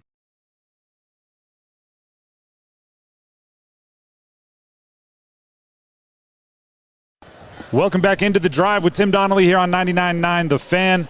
We are in Charlotte for ACC Kickoff, and we have one of the attention grabbers. He walks in, and everybody kind of knows where he's standing. It's C.J. Bailey, NC State junior quarterback, and not just because – what are we, 6'6", a little bit more, and when the big, you got the red suit on, so the attention is earned and drawn, which is kind of where I want to start. Last year we sat down here, and I had done some stalking on your Instagram, and we talked about cars and the jewelry and these things that were on the Instagram. This year I go to the Instagram, it's all wiped. There's like 7 posts, and they're all football. Was that intentional? It was intentional. Very what goes into that decision? I don't know. I wanted to make it seem I'm very focused. Like I could have made so much posts from this year. Like I had a lot of pictures and stuff, but I'm like, it's a waste of my time. You know? All right, and all in on football. One of those posts could have been the Manning camp. So I have a few questions. We'll start with what's one story you can tell us. I know some counselors that have done the Manning camp thing, and there's what's on the field, there's what's off the field. What can you tell us about the Manning camp? I mean, the Manning camp was great. Like it was a great year, a great camp this year. It was even better from when I first went, and there was a lot of people hands on. But I don't know. I can't give you a good story. All right, but that's once you're established down the line. You can start talking out of school. Yeah. But I did see a few clips, and I played quarterback in college, so I'm a quarterback nerd out. it appeared, right, these clips are grainy, so, but it appeared like you've tightened up the motion quite a bit this offseason. Did that happen? First of all, is that something you were working on, and then why? Of course. That's definitely something I was working on this offseason, and shorten my stride up, make him not wind up not as long, and making it more twitchier as well. But that's something I focused on. Like, I watched a lot of tape of myself. I see myself, and I also got a lot of tips from Peyton and Eli, and they were saying the same thing, like, make it faster. You got to make everything faster. Like, you can't keep doing the same thing because it's going to catch up. You know what I'm saying? So, like, now I'm moving faster. I'm getting my arm faster, getting my feet faster, and that's what I've been really working on, just playing faster. Who have you been working on it with, and what kind of things have you been doing to tighten that up? Yeah, I've been working with my quarterback coach in Miami, and I'm going to start working with Coach Boone out in Charlotte. But I've been with him, and he's been helping me out a lot, and it's been going good. I've been training hard, been working hard this offseason, pouring a lot into the team, and that's the biggest thing. We're talking with C.J. Bailey, junior quarterback from NC State here at ACC Kickoff. There's a lot of turnover around you. We have the names: Hollywood Smothers, Terrell Anderson, Noah Rogers, Jacarius Peak. As a leader, how do you, on the outgoing transfer portal, how do you deal with that as far as taking the next step, but also having to build chemistry? Honestly, just keeping a mindset that it's going to keep rolling. Like this stuff, we don't stop, and we're bringing a lot of good talent. Like, we bring a lot of good guys, and I believe in them. Like, I'm pouring into those guys, and they trust me. They believe in me. Like, half guys look up to me, so I always try to be the standard. Like, I always try to be the one for those guys, and I believe in them. So, like, this year is going to be a great year. And brought in a couple guys who you've grown up with, Davion Goss and JoJo Trader. Is it something you have to be careful of? Like, quarterbacks can't have favorites, but also you bring around somebody you've known since you were like 8 years old, and you played Pop Warner with. How do you integrate those guys into the offense while also keeping everybody else? That's a good question, and I'll say, like, for my guys, like, for all of us, it's like whoever's open, they get the ball. Whoever is in the backfield, whoever they get the ball, like, that's the point blank period. Like, we got a lot of guys that's going to make plays for us, like freshmen going to make plays and come in and make plays as well. So, like, I trust everybody that's out there, and if they're out there with me, it's because I trust them for sure. And whoever gets the ball, they gets the ball, and nobody in our room is selfish. Like, we've been through a whole spring already. We've been through this off season, and like, we don't have guys that's me. Like, it's always, we thinking about the ACC championship. We want to win. Like, that's the most important thing, and that's what we pouring into those guys. As you make the transition, right? You were thrown into the deep end as a freshman. Sophomore year, it's your team. This year, is there more autonomy? Like, is coach giving you a little bit more freedom to change things at the line or have input in the offense? Of course, and with the relationship that me and Coach Roper have is been big. And like, this whole offseason, it's just been, and the whole spring has just been, what do I want or what do we want? Like, we're always on the same page. So I walk up to the line, I could check any play. Like, majority, like half of the time, I'm calling the whole almost the whole practice. Like, I'm calling the 2 minutes. I'm calling the first and second down plays. Like, because I have grasp of the offense. I know where everybody should be. I know how our formation is. I know if somebody's wrong, I know how to fix it. It's like those things. So, like, they trust me. They gave me the keys, and I'm here to drive the car. By scale of what margin? Like, how different is that from when you were first thrown into the deep end a couple years ago? Yeah, it's very different, because when I first came in, I really didn't know much. Like, I just was an athlete. Like, I'm out there freestyling, like, trying to make completions, run, be whatever the case may be, but I didn't know much. So, like, I had a good center he was making all the protections, but going into that next offseason, it was like, I have to learn this thing. I have to learn this stuff if I want to be better, and I took it on. Like, I learned, and I'm learning. I'm still learning to this day, but I feel like I got it. Like, I have it right now. So let's play the game. We're talking with C.J. Bailey, NC State junior quarterback here at ACC Kickoff. We'll go 3rd and 8, your own 40-yard line. It's got to have a time. You're down 4, but not 2 minutes. So we're like 3.5 minutes on the clock. Dead ball. So you can change personnel if you want to. What's the call? I'm going to go swimmer. It's a play called swimmer. And with this swimmer play it's going to be a 3x1. And with the 3x1, the inside guy will run an over route. Number 2 will run a seam. Outside will run a dig like a dagger. So the backside will reduce his splits. He'll run a drag. and the back will run a check angle route. So it's a full progression read, and it attacks every part of the field. So it goes from if it's man and we have a tight corner on the third and long, whatever the case may be, we got that over route. He comes stair step, breakout, easy completion. I trust my receivers to make that play 9 times out of 10. If it's zone, cover 3, 4 quarters, whatever the case may be, we got that flood. So we got that dig. First, we can hit that seam if they buzz it and give it to us. Like, we love those completions. If we got that seam, all right, boom. If that's not there, we got the dig and that drag in that high-low window. Yep. And either one of those. And if we got the back coming right out the backfield, flooding that whole field. So, like, any one of those completions is good. That's a good play for me. I love it. Let's say, you get into your snap cadence, safety rotation, you start seeing field blitz. What are you changing it, or are you still good? I'm still good. All right. Make sure my protection is going into the field blitz, pick it up, and we want the back to get out on those downs. So we want to get that protection, make sure it's still to that side, because if it's a field pressure, we got the back on our left side. Our slide is away from the back. It's going to go to the field. And I'm going to be protected either way.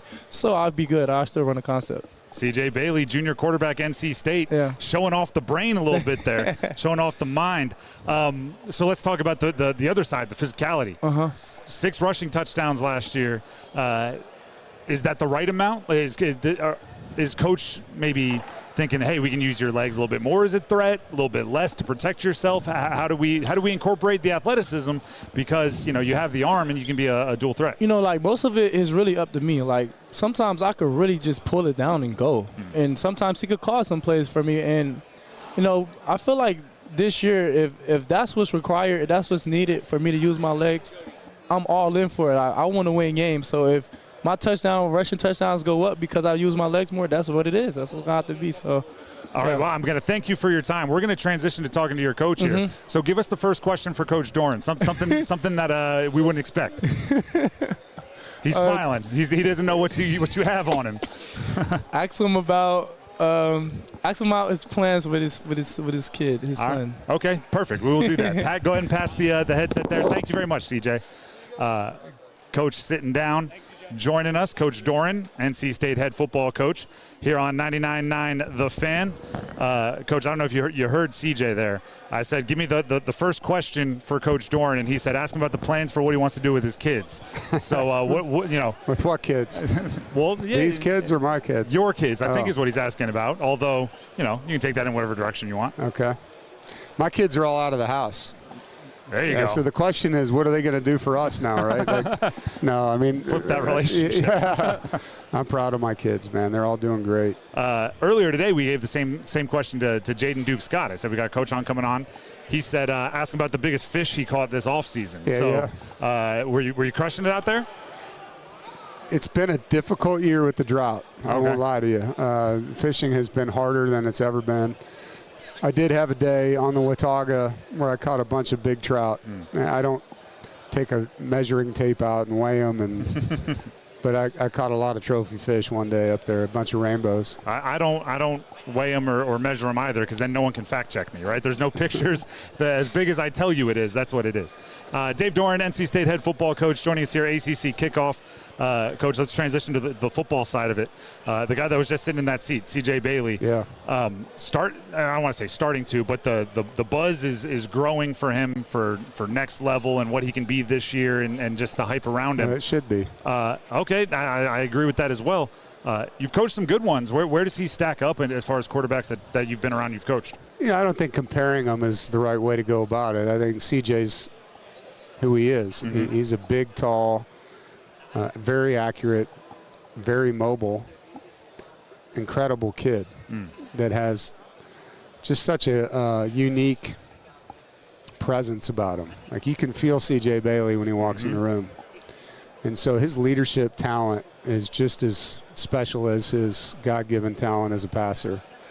And he's unique, man. I mean, you just don't see guys his height, with his speed, with his accuracy, that also have the charisma that he has. And so very blessed and thankful that he's here. We just did a little exercise with him where we put him in 3rd and 8 and we wanted the play call. And I think I did maybe the exact same situation with him last year. And he said, like, Justin Jolie on a choice route. And then today he gave every route, every progression. If the defense does this, here's my answer. If they do this, higher level thinking. Huh? Exactly. Like, have you, from your perspective, all right, you're the top guy looking down, or looking up at CJ. What has that development been like, where he's always had the athleticism, even thrown into the deep end as a freshman, he had the athleticism, but now he's putting together the whole thing? Well, I think that's a great conversation to look at why it's important to not transfer.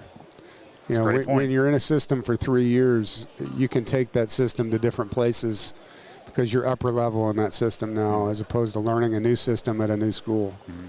And so he's not thinking about things that a quarterback's thinking about that just got somewhere that has to learn everything all over again.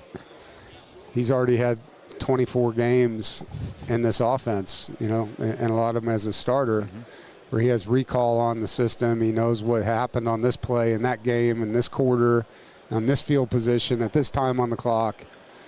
And so his growth is different because he stayed. And that's how you develop, is you stay and you learn and you grow. And to his credit, he's done that. And you talk to anyone in the NFL right now, they'll tell you a lot of players are not coming out as developed because they transfer so many times they can't. And you look at an offensive lineman, and if he has a new strength coach 4 years in a row, a new nutritionist 4 years in a row, a new O-line coach 4 years in a row, how is that guy going to be as good as the guy that had the same one 4 years in a row? And they know everything about him, how he sweats, how he eats, how he should lift, what the problems are in his body, how he learns. That player is going to get way better than the kid that leaves 4 times. And so I think the growth you're seeing in CJ is because he's stayed, plain and simple. Had he gone somewhere else, not that he wouldn't have been a great player for them, but he would have started over in every way. So, perfect transition to, let's talk about some of the transfers that are coming into your program. But guys with history. Davion Goss, JoJo Trader come in. These are CJ Bailey's guys from when they were like 7 years old. When that opportunity comes up, is that you approaching CJ? Is it CJ saying, hey, I got some dudes? Like how does that develop and happen? You know, there's just a grapevine now in recruiting, because a lot of this stuff comes in hearsay.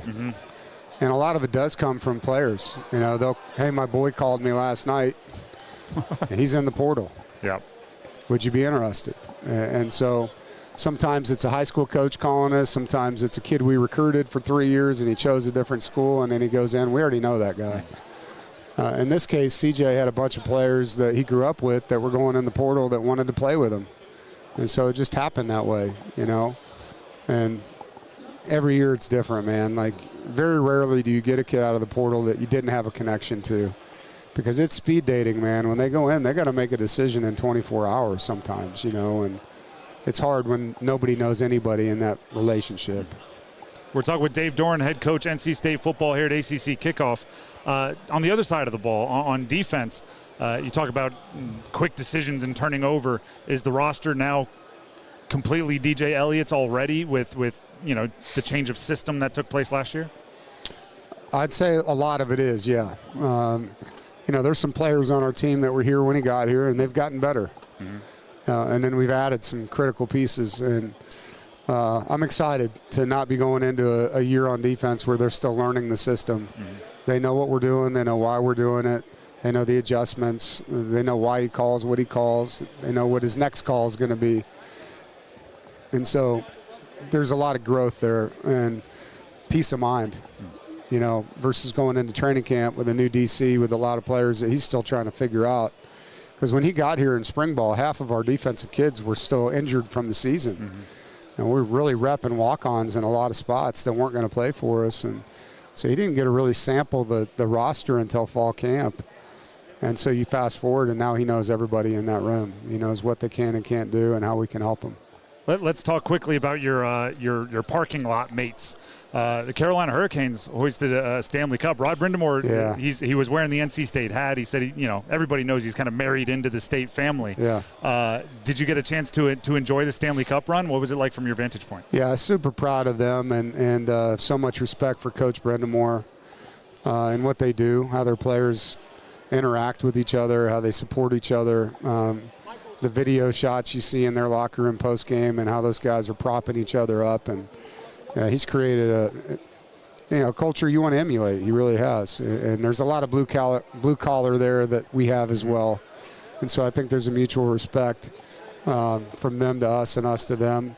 And definitely from us to them. But, man, what they did for the city of Raleigh, it was electric. And I'm just happy to be a part of it as a fan of theirs, man. I go to games and love watching them.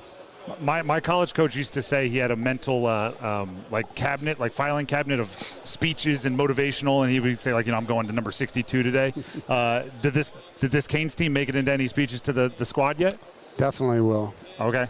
Yeah, I mean, what Bussy did as the goalie coming in was unbelievable. I mean, not just filling in, but really being the MVP of the Stanley Cup, right? Like what that guy did defensively for that team when he didn't. I mean, he did play throughout the season, but he wasn't the starting goalie until they needed it. And you didn't just fill in. He leveled up. And so kudos to him. But, I mean, that next man up is a real thing in football, too. And so just being ready to go in and not just be able to play, but be able to play at a high level. Are we stoked or are we bummed that we're not going to be starting the year in Brazil? A little of both. Okay. I think the life experience would have been really cool with the players. We had some good things set up called, getting to go see different sightseeing things in different nature. Obviously the food, the Brazilian steak, but the travel was going to be really intense and 10-hour flights. And, you just never know how the lodging and the security and all that. And logistically, it just turned into where it wasn't going to be a good situation for either team, and it was best, for us to play back in the States. I always appreciate when we have you on the show. We're talking with Dave Doran, NC State head football coach. I like your opinions on some of the big picture stuff. You were the first I heard say move the season up a month to have it done by the second semester, which I've completely co-opted. I don't even know if I give you a bibliography when I use it anymore. I used to. But we just heard the commissioner earlier. 24 teams is kind of what they're hoping for. Do you think that's the right number, or what is the right number? No, I do. I think that's a great number. Access is needed for the playoffs. It is a one-semester sport. When you talk about your seniors in college football, those kids are getting ready for the NFL after your last game, whether it's a bowl game or regular season game. And some of them are playing in the Senior Bowl. Some of them are playing in the East-West. They're done with classes, a lot of them. And they don't need to be playing games January 24th. They need to be done, and so that they can move forward with their professional career. And then the recruiting, kids want to be on their new campuses for second semester. And so the portal needs to be open and closed before that happens, after the regular season's over, after the postseason's over. The only way to make that a reality is to move the calendar to the left, and only by a couple weeks. And if they do that, things will be a lot better for college football.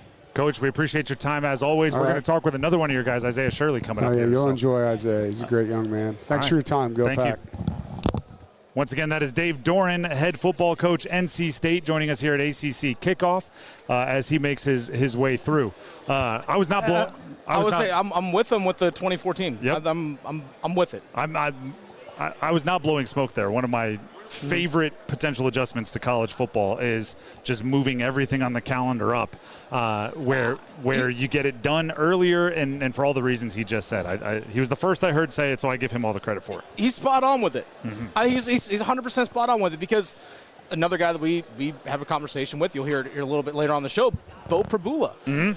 His team was in the college football playoff. It's like one of the Final Four teams, and he's like, I got to go in the transfer portal as we're making this playoff run, and it's such an awkward situation because he's like, I got to get to my next campus, but the team I'm on still playing. It's not an ideal situation in that and it's regard. even more, the Beau Pribula, who started at Penn State, he was at Missouri last year, he's going to be at Virginia this year, is a perfect example because he had a role for Penn State. He did. He was the change of pace quarterback, so he was, short yardage. He was playing. NC State has one of those guys. Exactly. Wilson, their backup quarterback.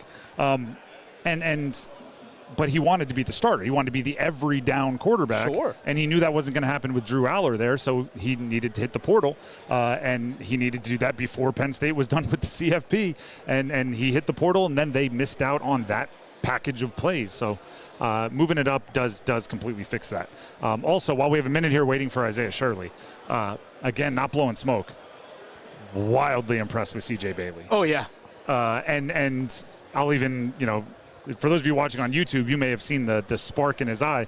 when I started talking about the mental part of the game development for CJ Bailey, you saw Dave Doran's eyes kind of just sparkle a little bit, as if to say, like, oh, you noticed it too? Like, oh, yep, that's the secret. It's about to be cat's out of the bag pretty soon here. Tim, you should have seen the sparkle in your eye when he started breaking down. Like, yeah, we're going to go 3 by 1. We're going to have an over. We're going to have a seam, backside dagger, like all that stuff. Like, you should have seen the twinkle in your eye, Tim. I'm right there. Quarterback nerd stuff is my favorite. And now we bring one of the guys trying to tackle the quarterbacks for NC State onto the show. We have Isaiah Shirley. Ironically, you heard Coach Doran talk about he was fishing in the Watauga. Now we get a Watauga high school guy. I sure do. Yes, sir. To sit down. Redshirt junior defensive lineman Isaiah Shirley for NC State. I want to start with, we do our awards. They're called the Fannies, like the Emmys, the ESPYs. We're 99.9 the Fan, the Fannies. You were nominated for Play of the Year. Oh, snap. The interception return for a touchdown against Wake Forest, 41-yarder. First of all, defensive lineman, ball, right? Make the catch, good reactions. What's going through your head when you see the open field in front of you? Not a thing. Not a thing, but just run. And when I tried to speed up, I almost tripped. So I was like, hold on, let's stay in our gear, big dog. The irony is, earlier in your career, and I was reading up on it, you had to, for the better of the team, go give some reps at tight end. Yeah, no doubt. You didn't catch any passes as a tight end. Not at all. Now, as a defensive lineman, you make that snag, you score the touchdown. Is that the, like, guys, I think we need to bring back the tight end? I think I need to get – you saw the hands there? Yeah. Like, if we talked to Coach Doran about getting some offensive reps? Oh, of course, I've been like – I snuck a couple jabs in there. Hey, Coach, I think you need to, let me, get a little pop pass or something in there. Some on-goal line? I've definitely been a little, tongue-in-cheek there and, mess around with Coach Roper, the DC – not the DC, the OC. Mm-hmm. But – I don't know what's going to happen. Whatever the team needs, I'm down to do. But that would be a cool experience if I could do something like that. We're talking with Isaiah Shirley, NC State defensive lineman. Did some digging on you. A bunch of awards, by the way. Yeah. Actually, we'll start with the important ones. The Arthur Ashe Junior Sports Scholar, top 4, ACC All-Academic, nominee for the Jason Witten Man of the Year Award, ACC Student Athlete Advisory Council. What do you have going on away from the field this year? You got something that you want to promote, because your social media and everything filled with the philanthropic stuff? Yeah, right now we're doing a Lift for Life. We're actually $6,000 is where we're at. We're trying to get to $10,000. And if we do, we get to shave one of our teammates' heads bald. So if you're listening out there and you want to donate, please do. You can look on I'm probably gonna post again on my page, or you can just Google NC State Lift for Life, and I'm sure it'll come up. But that's what we're doing right now. Kind of, and what that is the money goes to Rare Disease.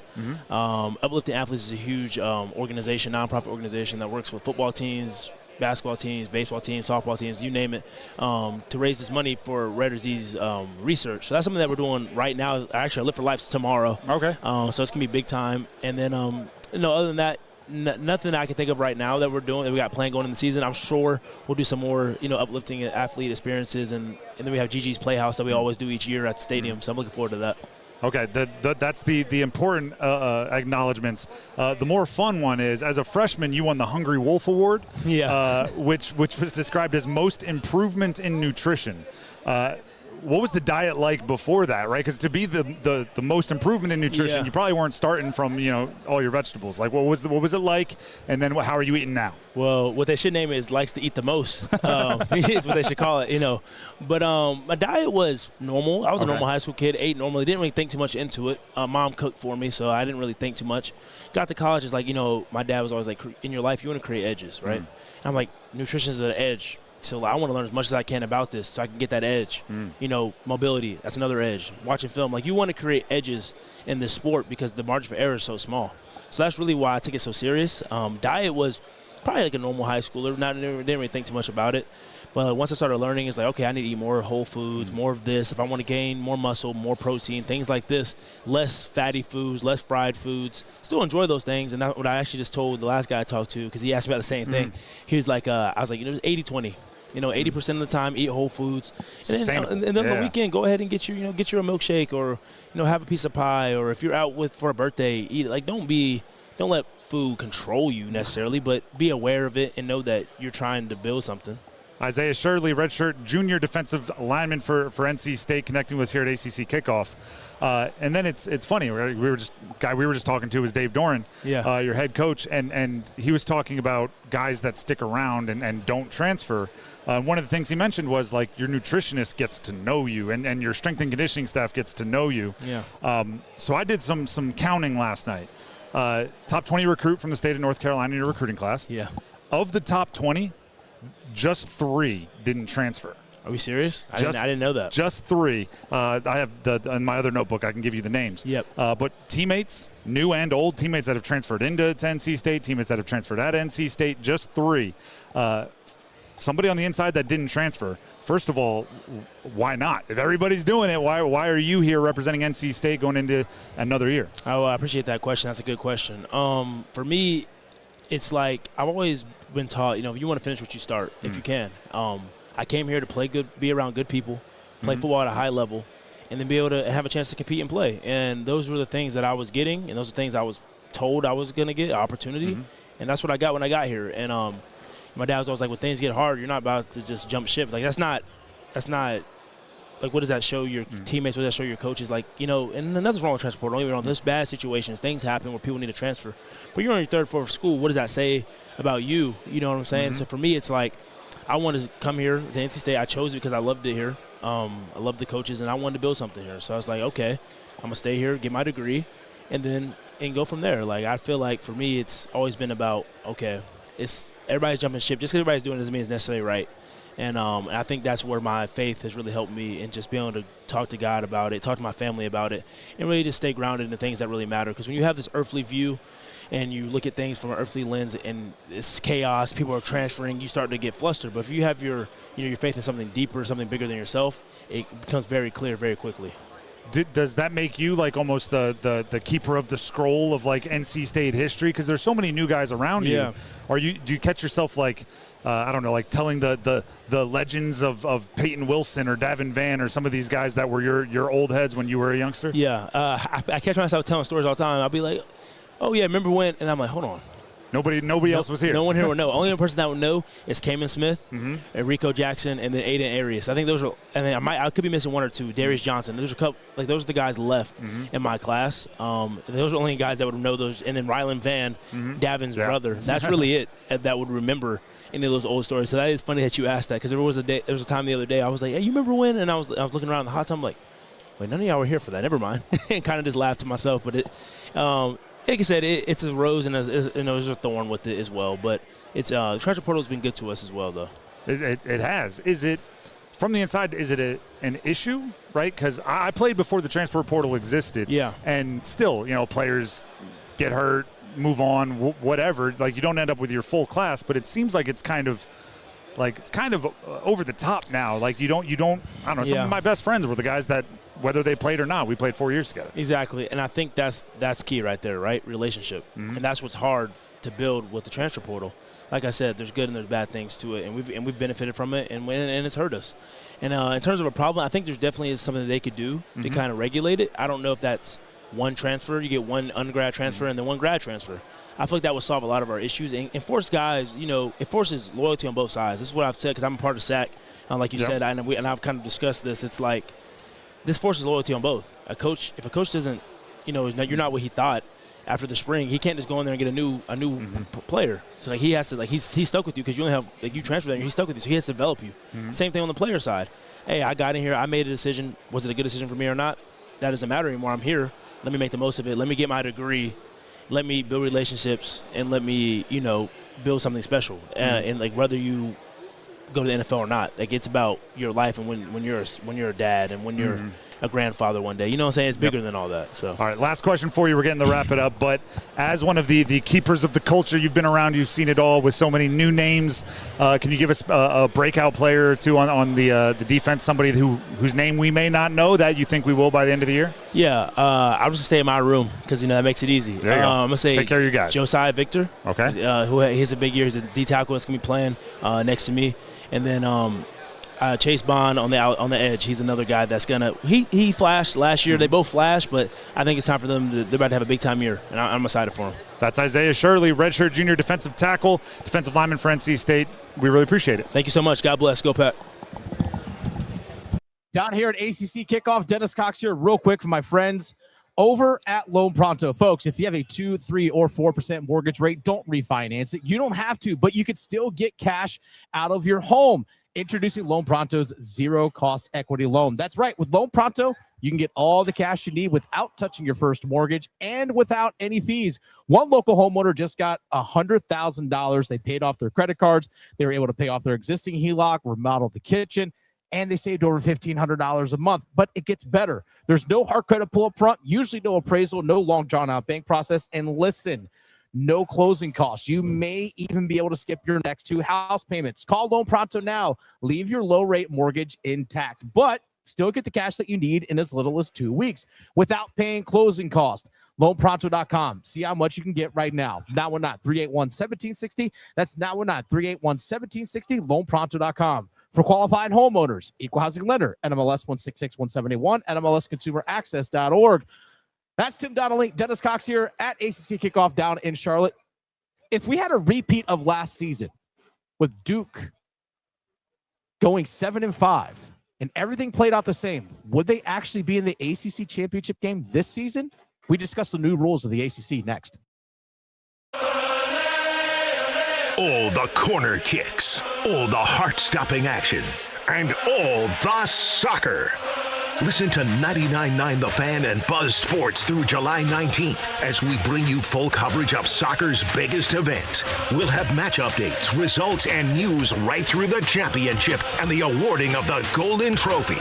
Our coverage of soccer's biggest event is presented by North Carolina Courage and Wake Orthopedics, your winning team for orthopedic care. It's your turn to play with the new Scratch Off, Fast Play, and Digital Instance games from the North Carolina Education Lottery. Spin your way toward a $200,000 Scratch Off top prize or go for a jackpot with Digital Instance and Fast Play. Plus, enter for a chance to win a VIP trip for 2 to see Wheel of Fortune in LA. Come on, big money! Must be 18 to play. Approximate overall odds to win range from 1 in 3.76 to 4.31. Problem gambling helpline 877-718-5543. Leaves, water, debris. Hi, this is Holly with Roofworks. There are a lot of things that can wreak havoc on your commercial property, and we are proud to be there for our dedicated customers that depend on us. From helping to design and build the roof for new construction, to maintenance, repair, and replacements, we've got the experience that you can count on. At Roofworks, we don't want to be the biggest, we just want to be the best. Visit us at roofworks.com. That's roof, WERKS.com. If you're exhausted, not just tired, but worn down, this message is for you. I'm Brandon Giggling, president of Parkway Sleep Health Centers. Across North Carolina, many people wait months, sometimes over a year, just to start sleep care. That wait isn't normal, and it isn't necessary. At Parkway, most patients are seen within weeks, with virtual consultations and home sleep studies that remove unnecessary delays. Sleep care shouldn't have to depend on how long you're willing to wait. Parkway Sleep, your fastest path to better sleep. Start today at parkwaysleep.com. Sound sleep, sound health. This is the story of the one who keeps multiple buildings running smoothly day after day. Plumbing that flows, HVAC that hums, cleaning supplies that keep surfaces sparkling. That's why she counts on Grainger. With easy reordering online and 24/7 support, Grainger helps her keep the products she needs on hand. So shelves stay stocked and buildings stay ready. Call 1-800-GRAINGER, click Grainger.com, or just stop by. Grainger, for the ones who get it done. This hour of The Drive is brought to you by All-Star Dog Training. You've seen their dogs featured in college and professional sports. They can train your dog too. Visit allstardogtraining.com and schedule your free evaluation today.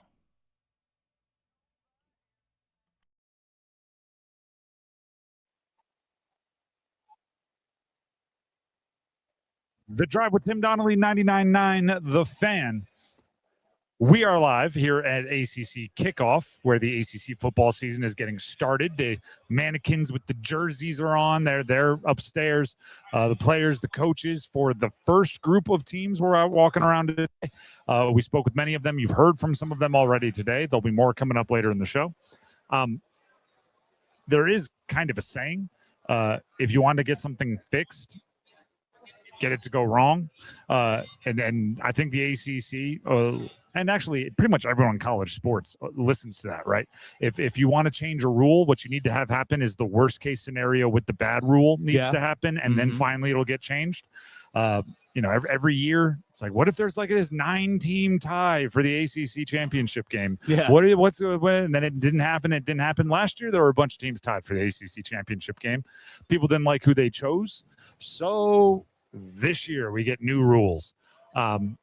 Jim Phillips, ACC commissioner, spoke, kind of gave his state of the conference address. Said the conference is adopting a new tie-breaking policy for conference standings.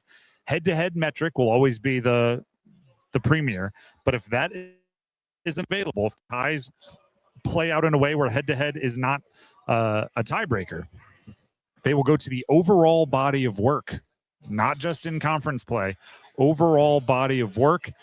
More details, which came from Brian Murphy of WRAL. A team success rate ranking from Sports Source Analytics will be the tiebreaker after head-to-head. Of course. Winner of the ACC title game gets an automatic qualifier berth into the CFP.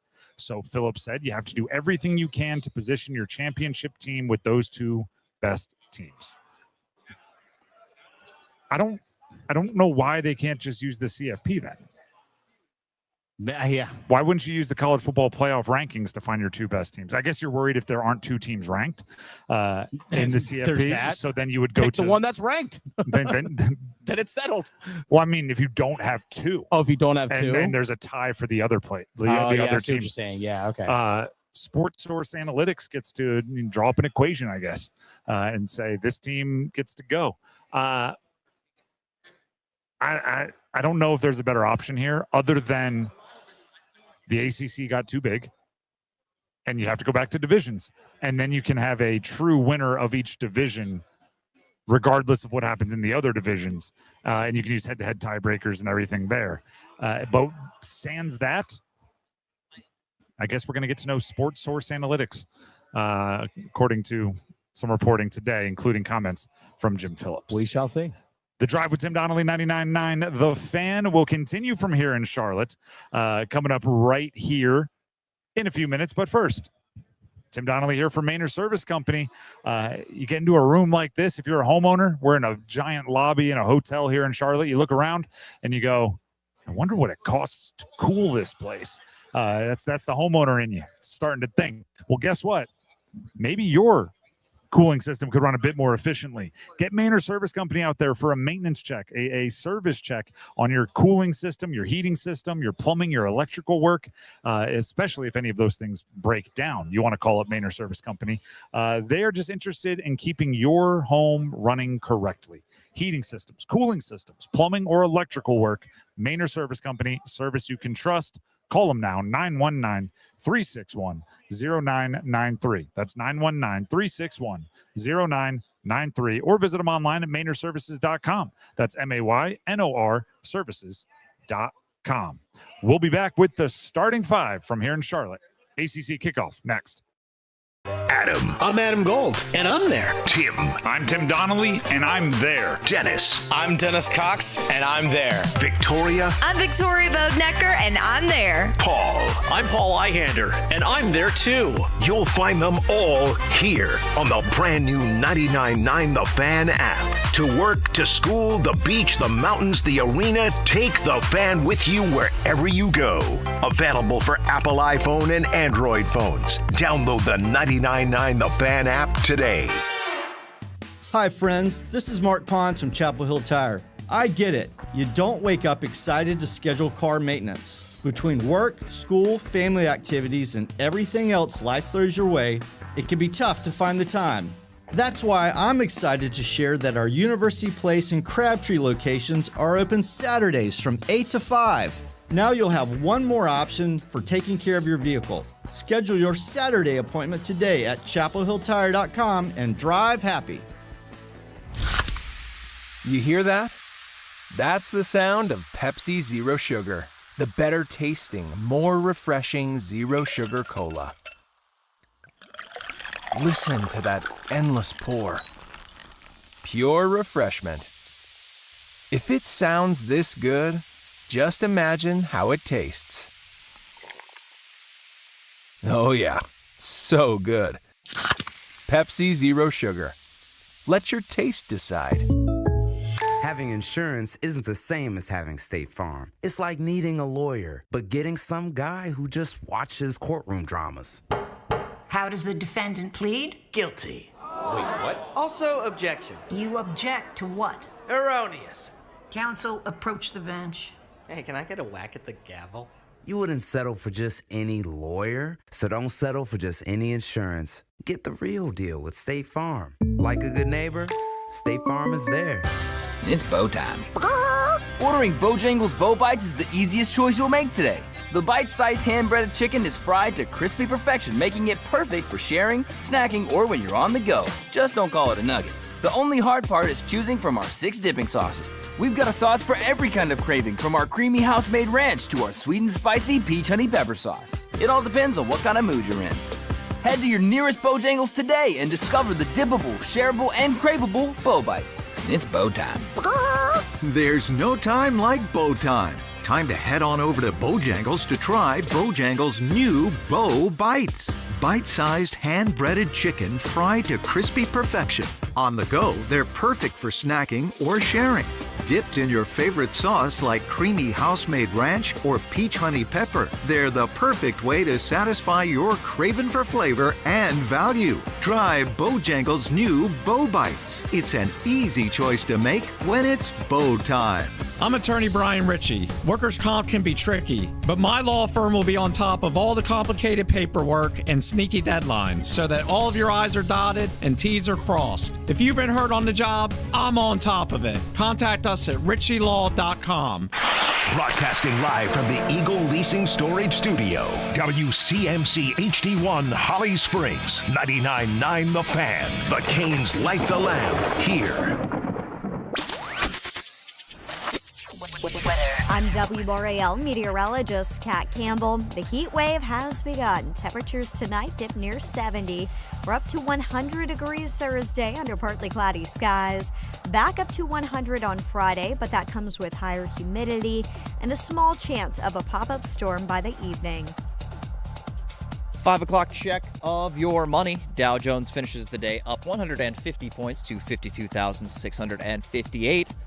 This hour of the drive is brought to you by All-Star Dog Training. You've seen their dogs featured in college and professional sports. They can train your dog too. Visit allstardogtraining.com and schedule your free evaluation today.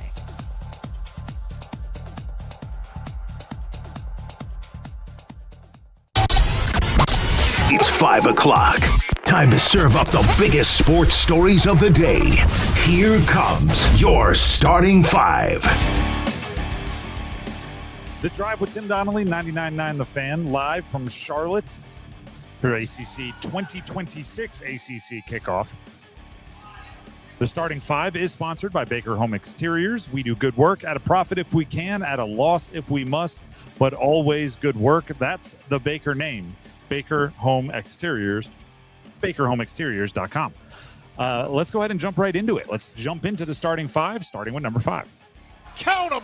1, 2, 3, 4, 5. Number 1 is our location. We are live here in Charlotte for ACC Kickoff. Now I'm gonna set the table for you. Okay.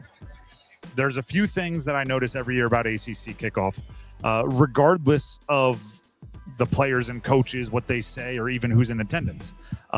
One is we always do our aura leader, which we are judging constantly. That means the player that commands the room without having to do anything. And it's gut instinct, but we are batting darn near 1,000% on if you win the aura title at ACC Kickoff or tip-off, you have a very big season once the season gets started. So we'll keep that within our ideas, right? Just keep it on your monitor as you go through and listen to the interviews that we play for you this week. And there's a few guys that jumped out. Today, I would say there are 2 leaders in the clubhouse. We'll talk about them and reveal them at the end of the show. There was a third that stood out to me.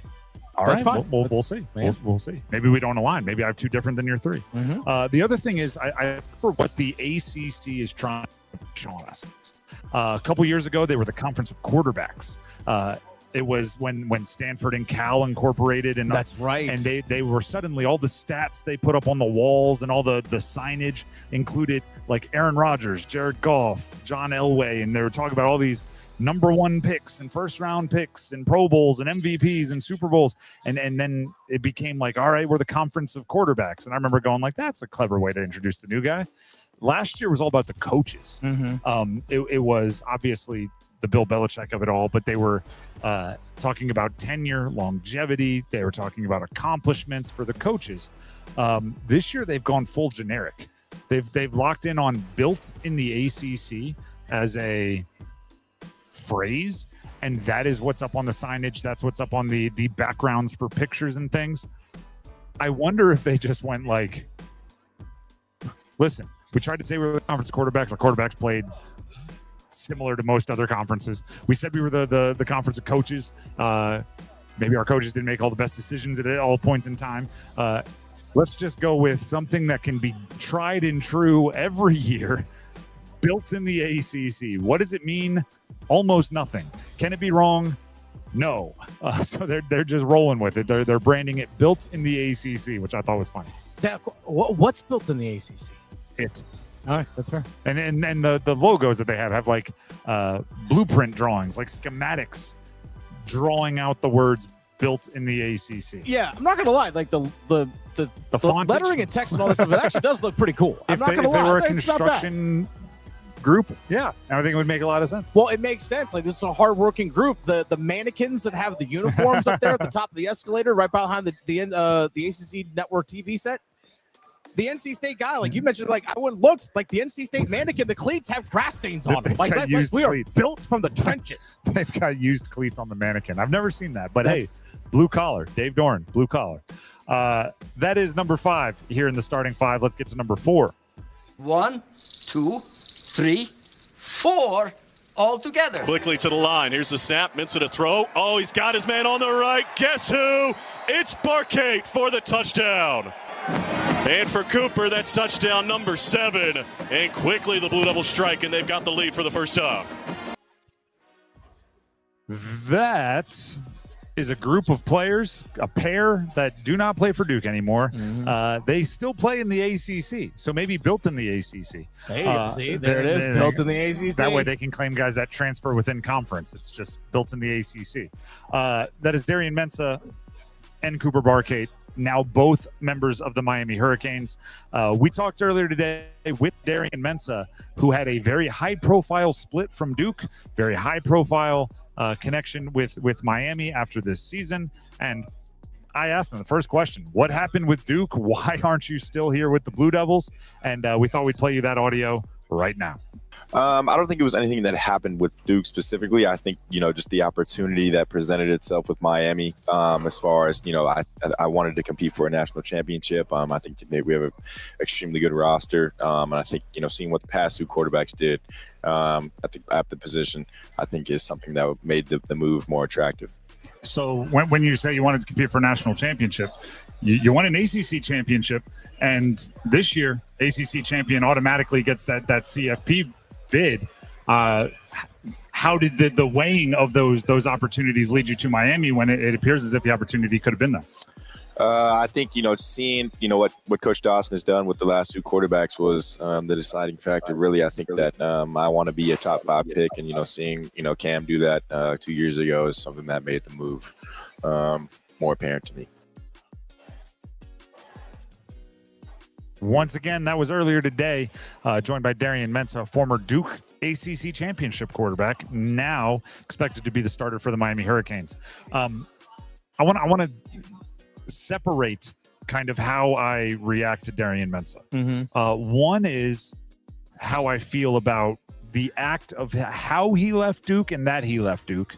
And the other is, and also how he arrived in Miami and just the whole saga, the lawyers, did you make a multi-year commitment? Do you have to honor a multi-year commitment? That's in the past. How I react to that is I don't love it, right? I don't love how it was handled.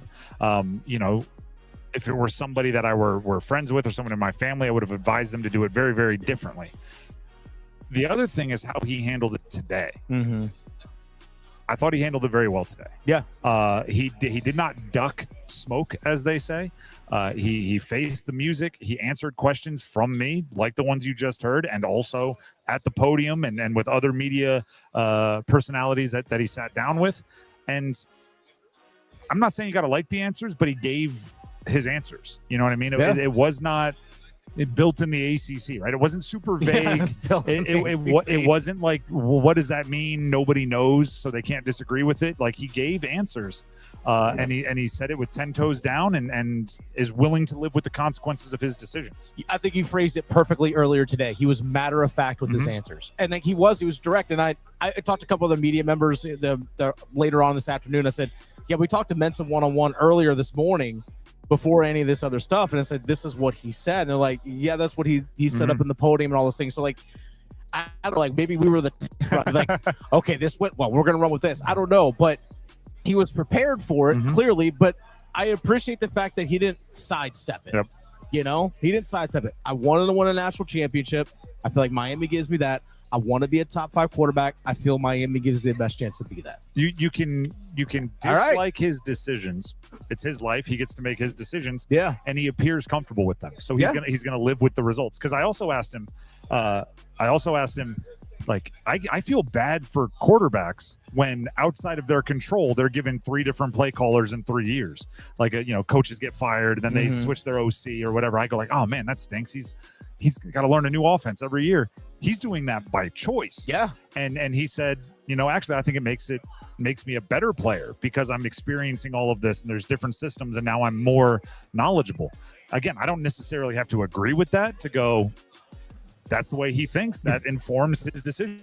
Well, it's interesting because when we talked to Dave Dorn earlier, he was asked about CJ Bailey, who's going his 3rd year at NC State. He's like, yeah, he owns the offense because that's a byproduct of not transferring. Yep. So I see both sides. It was an impressive interview. Again, I don't like the decision, but he'll be at Miami, and they're going to be pretty darn good this year.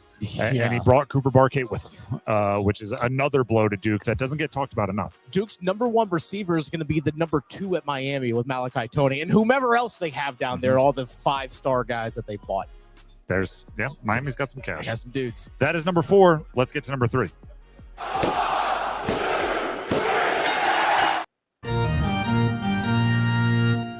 Major League Baseball All-Star Game took place last night. I've talked quite a bit about what I think the goal of All-Star Games and All-Star Week festivities should be. And it's A, B, it's about building new fans. I thought the Home Run Derby did a great job of that, right? They made it into an event. It was exciting. I think there are fans of both Jordan Walker, Kyle Schwarber, a few of the guys in the Home Run Derby, and also baseball as a whole that are fans now that weren't fans on Sunday. I'm not sure that happened with the All-Star Game. I think, in the All-Star Game, there shouldn't be any 3-hit shutouts. I don't know. That's an all-star. I mean, they're all all-star pitchers too. No, I'm not saying anybody did anything wrong. No, because you want to go out there and you want to compete, and the pitchers are going to do their job. Maybe the people that did something wrong would be the National League batting lineup. I guess, because come on now. But it's just a 4-0 kind of. It was 3 zippy at the end of the first inning, and then just 1 run scored the rest of the night. That's going to be a game that baseball fans will very much appreciate. I'm not sure you were creating new baseball fans last night. Yeah. So capitalize off the Home Run Derby, the All-Star Game. Good baseball for the most part. Not the most exciting deal. No. Now you get back to the home stretch, dog days of summer, all of that into the postseason. Baseball will be okay without a super exciting 12-inning All-Star game. How do we fix baseball, Tim? We had a 4-0 shutout. How do we fix baseball? We fix baseball by stop being so darn negative. What we need to stop doing is just saying baseball's broken. Even if you want to tweak it. Like, the baseball is done, it's dying, it's over. If you were paying attention at all during the Home Run Derby, you know that's not true. It's just, you need some tweaks here or there. And you know what? Every sport does that. Yeah, every sport, little rule changes every offseason. The NFL gets a little bit more offensive friendly every single offseason. They change their kickoff rules. They change the replay rules. It doesn't, it doesn't have to be the world's most broken sport in the world to be like, you know what, and we should explore if we can make the All-Star game more exciting. Or, oh, you know what, let's throw a pitch clock on there. Like it's just baseball needs a new publicist, not a new game. They just need a new PR strategy. That doesn't need to be fixed. They need to start reminding people they're not broken. The Drive with Tim Donnelly, 99.9 The Fan. That is number 3. We have a pretty exciting number 2. Just the two of us.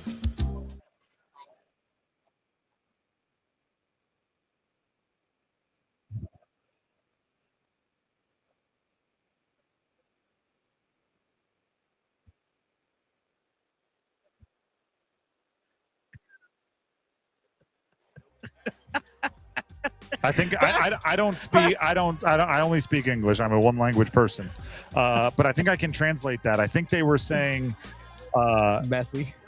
Argentina is doing a very good job, and their star is playing well. Lionel Messi. Max, where did you get that clip? It's just a classic football clip. Oh, okay. I thought for a second that was from today. Max, you were the one I tasked you with paying attention to the World Cup semifinal today, England and Argentina. 2 or 3 minutes here. Can you give us as much context as you can for why Messi on a kind of Messi is going to another World Cup final? Yeah, I mean the first half honestly was like not the best game. It was just like a lot of physical fouls back and forth in the midfield, not a lot of scoring chances. Then in the second half, England breaks through, gets the 1-0 lead. They try to sit back and just hold off Argentina, but they did what they've done all tournament long and score 2 goals late. Messi with the assist on both of the goals, including one in stoppage time for the winner from Lautaro Martinez. And they're going to the World Cup final to try to defend as champions. They're going to take on Spain on Sunday.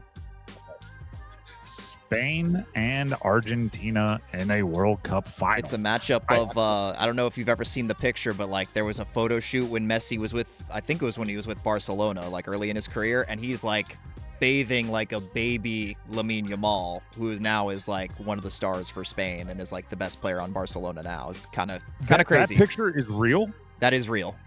Oh, wow. Okay. I've seen the picture and I assumed it was a meme or an AI of some sort. It was, one of the best players in the world who plays for Spain, basically being washed by Messi. So kind of a weird picture to actually be real. My brain is just completely on edge because of AI. There was a point in time, not that long ago, where if you saw that picture, you would have assumed it's real. But now I'm seeing real pictures and assuming they're AI. I'm not the first to make this comparison. Argentina is very much like the Chiefs of, I think, 2 years ago. Yeah. Where it was they're this legendary squad, perhaps dynastic. They have an all-time great Patrick Mahomes, Lionel Messi, and they just aren't. They don't play that well until they absolutely have to play that well, and then they escape with wins. And it was just come from behind victory, one score victory. Argentina's behind they fall behind England, Egypt, like everybody. Yeah, they've been behind 2-0 in games, and they storm back. And Lionel Messi does the Lionel Messi thing. He had an assist on both goals today. It's a dangerous game to play, but when you have a Mahomes or a Messi, you can kind of get away with it, and they're gonna hopefully not have to get away with it for their sake. One more time, they can win out front, but it's exciting. I don't know. Spain might go full Canes and just lock you down defensively if they can take a 1-0 lead. I don't know if Argentina can do that. Well, if way Spain's been playing, if they've Max, I think you said earlier today, it's a record 6 clean sheets for Spain in the World Cup. Yes, although there is one extra game with the new format now. True, but still 6. Okay, well then count it now because they played one less than they will. Yeah, I mean, hopefully I've been saying that Spain is the Canes of the World Cup for a while. Hopefully the final lives up to the final that the Canes played, because that World Cup or that Stanley Cup final series was incredible. Let's hope we get that level of back and forth and comebacks and chess match in the World Cup final, which will be Saturday, by the way. Saturday, Argentina and Spain. 5 p.m., I believe, the start for that one. That is number 2. Speaking of the Canes, let's get to number 1. Go one! And now Robinson wants to join the party, and he does! It's 9-1! Eric Robinson! He went 10 games without,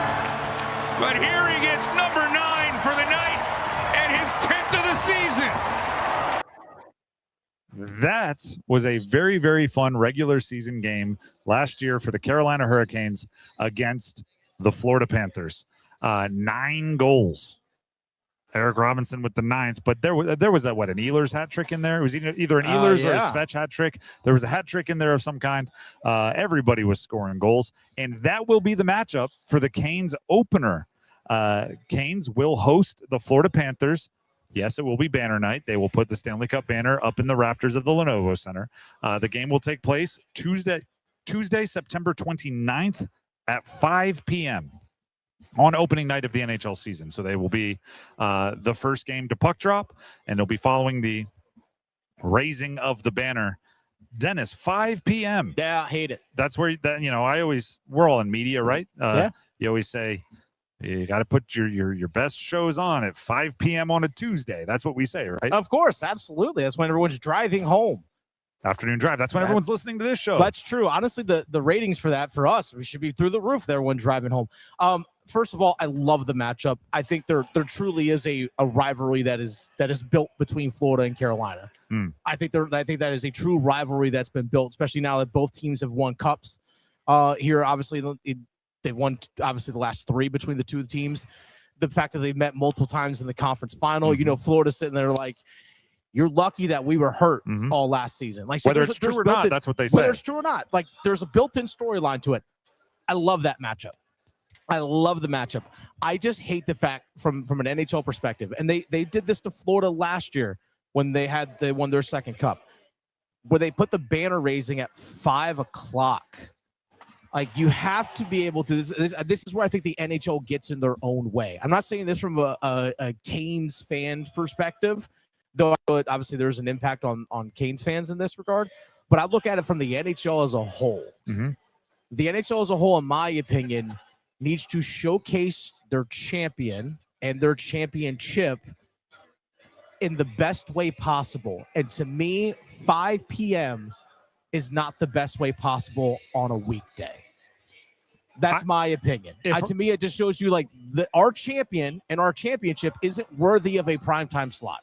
There's, sports are, I always say, like, the NFL's a copycat league. The NHL's a copycat league. Sports leagues should also be a bit of a copycat league. Yeah. The NFL is king in our country as far as popularity, right? You look at television ratings and all those things. They're opening their season with a rematch of the Super Bowl between New England and Seattle in Seattle on a Wednesday. Yeah. At 8:20. And they're doing it on a Wednesday because they want it to be a oneer. They want no other games going on. They don't want any competition. They don't want another kickoff happening, in the middle of the third quarter. That they want to take the 2 teams that won their conferences, put them in a premier position, allow them to celebrate a Seattle championship, and do so with absolutely no competition for eyeballs in prime time. And that's what they're going to do Wednesday, September 9th. And if I'm the NHL, I'm at least looking around and going, if that's what the NFL is doing, how about we do the exact opposite? We start with 5 games. We put the defending champion in prime time, not so, in way before prime time. Yeah. And we take the Western Conference champion, we put him way after prime time at 10:30 because Vegas is hosting Chicago in the late game. And let's take a team that didn't make the playoffs and another team, New York Rangers and Boston, and put them in prime time right in the middle of them. I like that. Yeah. It's not just like doing your own thing. It's doing something that doesn't make a ton of sense. It doesn't. And again, it's a triple header on ESPN. You mentioned it's 5 games. There are 2 games on Sportsnet in Canada, including a 7 o'clock game between Toronto and Montreal, which, that 7 o'clock game is going to happen while the Canes and Florida Panthers are playing. And then, again, it's impossible to actually do because no one will believe me, but removing bias, it's just the most entertaining game. Yes. I would have rather have seen Canes Golden Knights, but Canes Panthers.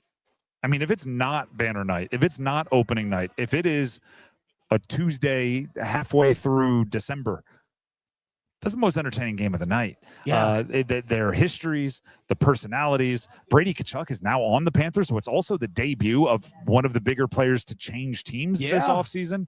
It's a to use a Stephen A. Smith term, it's a box office game, Mm-hmm. and they're airing it as a matinee, which is not usually where you put your feature films. The Drive with Tim Donnelly, 99.9 The Fan. That was the starting five, presented by Baker Home Exteriors. For roofing, siding, windows, and doors, trust the team that's been doing good work for over 100 years. Baker Home Exteriors, roofing the Carolinas since 1915. It's a long time. Before we move on, Tim Donnelly here for Kalshi. The FIFA World Cup, there's only one left, the biggest match, and there's no better place to be than Kalshi, America's #1 prediction market platform. Who is it going to be? Argentina. They're riding high right now, but Spain is a different kind of test. Will it be Spain who had the extra day's rest? If you have a hunkering, if you have a hunch is the better way to say that, head to Kalshi, make a trade, either team. And here's the best part. How about this one, everybody? Maybe you put a $100 trade on Argentina because you know they're going to go down a goal or two, on Spain because you know Argentina is going to go down a goal or two. Then you can just trade out of your position, and if Argentina storms back like they've done a bunch, you've already secured your profit because you can trade in and out of your position at any time on Kalshi because you're trading against peers and a live market, meaning there's no house, which allows those buy-ins and buy-outs of your position as the probability changes. Just something to keep in mind. If Argentina is going to keep falling behind, you might be able to take advantage of it. Explore it. See if it's something you want to do. For a limited time, download the Kalshi app and explore the usage of the code TIMD, TIMD, with no spaces to get $10 when you trade 10. KALSHI, Kalshi. Trade the beautiful game. 18 plus only. Restriction and eligibility requirements apply. Event contract trading involves risk and may not be suitable for all investors. Prices, values, and available markets may differ from those mentioned. For more information, see kalshi.com/regulatory. Gambling problem? Call 877-718-5543 or visit morethanagame.nc.gov.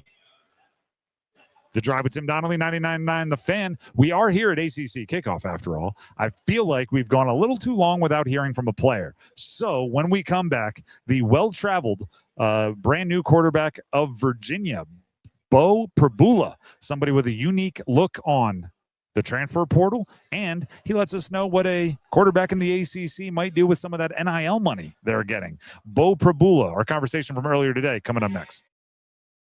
Golf's final major will be found on 99.9 The Fan. Listen all week long as we cover the Open Championship from Royal Birkdale Golf Club. Find out if Scotty Scheffler can bring back the magic or if a new champion emerges. Depend on us for constant leaderboard updates and every big moment through the presentation of the Claret Jug. Coverage of the Open Championship on 99.9 The Fan is teed up by McConnell Golf, where members experience 17 club properties across 4 states with one membership. Plenty of companies will sell you a new roof. Fewer will tell you if you actually need one. Since 1915, people across the Carolinas have trusted the Baker name to do right by their homes. Baker Home Exteriors now does roofing, siding, windows, and doors, and always honest advice. The motto puts it plainly: we shall do good work, at a profit if we can, at a loss if we must, but always good work. Trust the team that's earned it for over 100 years. Baker Home Exteriors. Visit bakerhomeexteriors.com. Iconic summer moments deserve an iconic drink. Reach for Mountain Dew, an American original. From its beginnings in the foothills of Tennessee to your biggest summer yet. The refreshing citrus kick of Mountain Dew is the perfect companion to your American summer adventures. Enjoy the refreshing citrus kick of Mountain Dew. Tasting great since '48. Look for Mountain Dew in stores near you at mountaindew.com. That's mountaindew.com. No matter who's on the pitch, catch every match at the Dugout Tavern and Grill in Apex, your soccer headquarters. With every sports package available, you won't miss a minute of the action. Enjoy your favorite daily specials, plus $1 off Stella Artois and Michelob Ultra pints during every match. Stop by for the $10 lunch burger deal. Then stick around for the late night happy hour with buy one appetizer, get the second half off after 9. Great food, cold drinks every match. Only at the Dugout Tavern and Grill, the premier sports bar in Apex. Organize easy. Organize tough. Customize your work truck or van with upfit solutions from Van Products. Steel and aluminum shelving, toolboxes, data files, cabinets, drawers, conduit carriers, ladder racks, everything safe and secure. Everything built as unbreakable as you by Adrian Steel. Backed by the best warranty in the business. 3 years, 36,000 miles. Everything custom installed by Van Products so you know it's done right. From a single work rig to a fleet, choose custom installed upfit solutions from Van Products.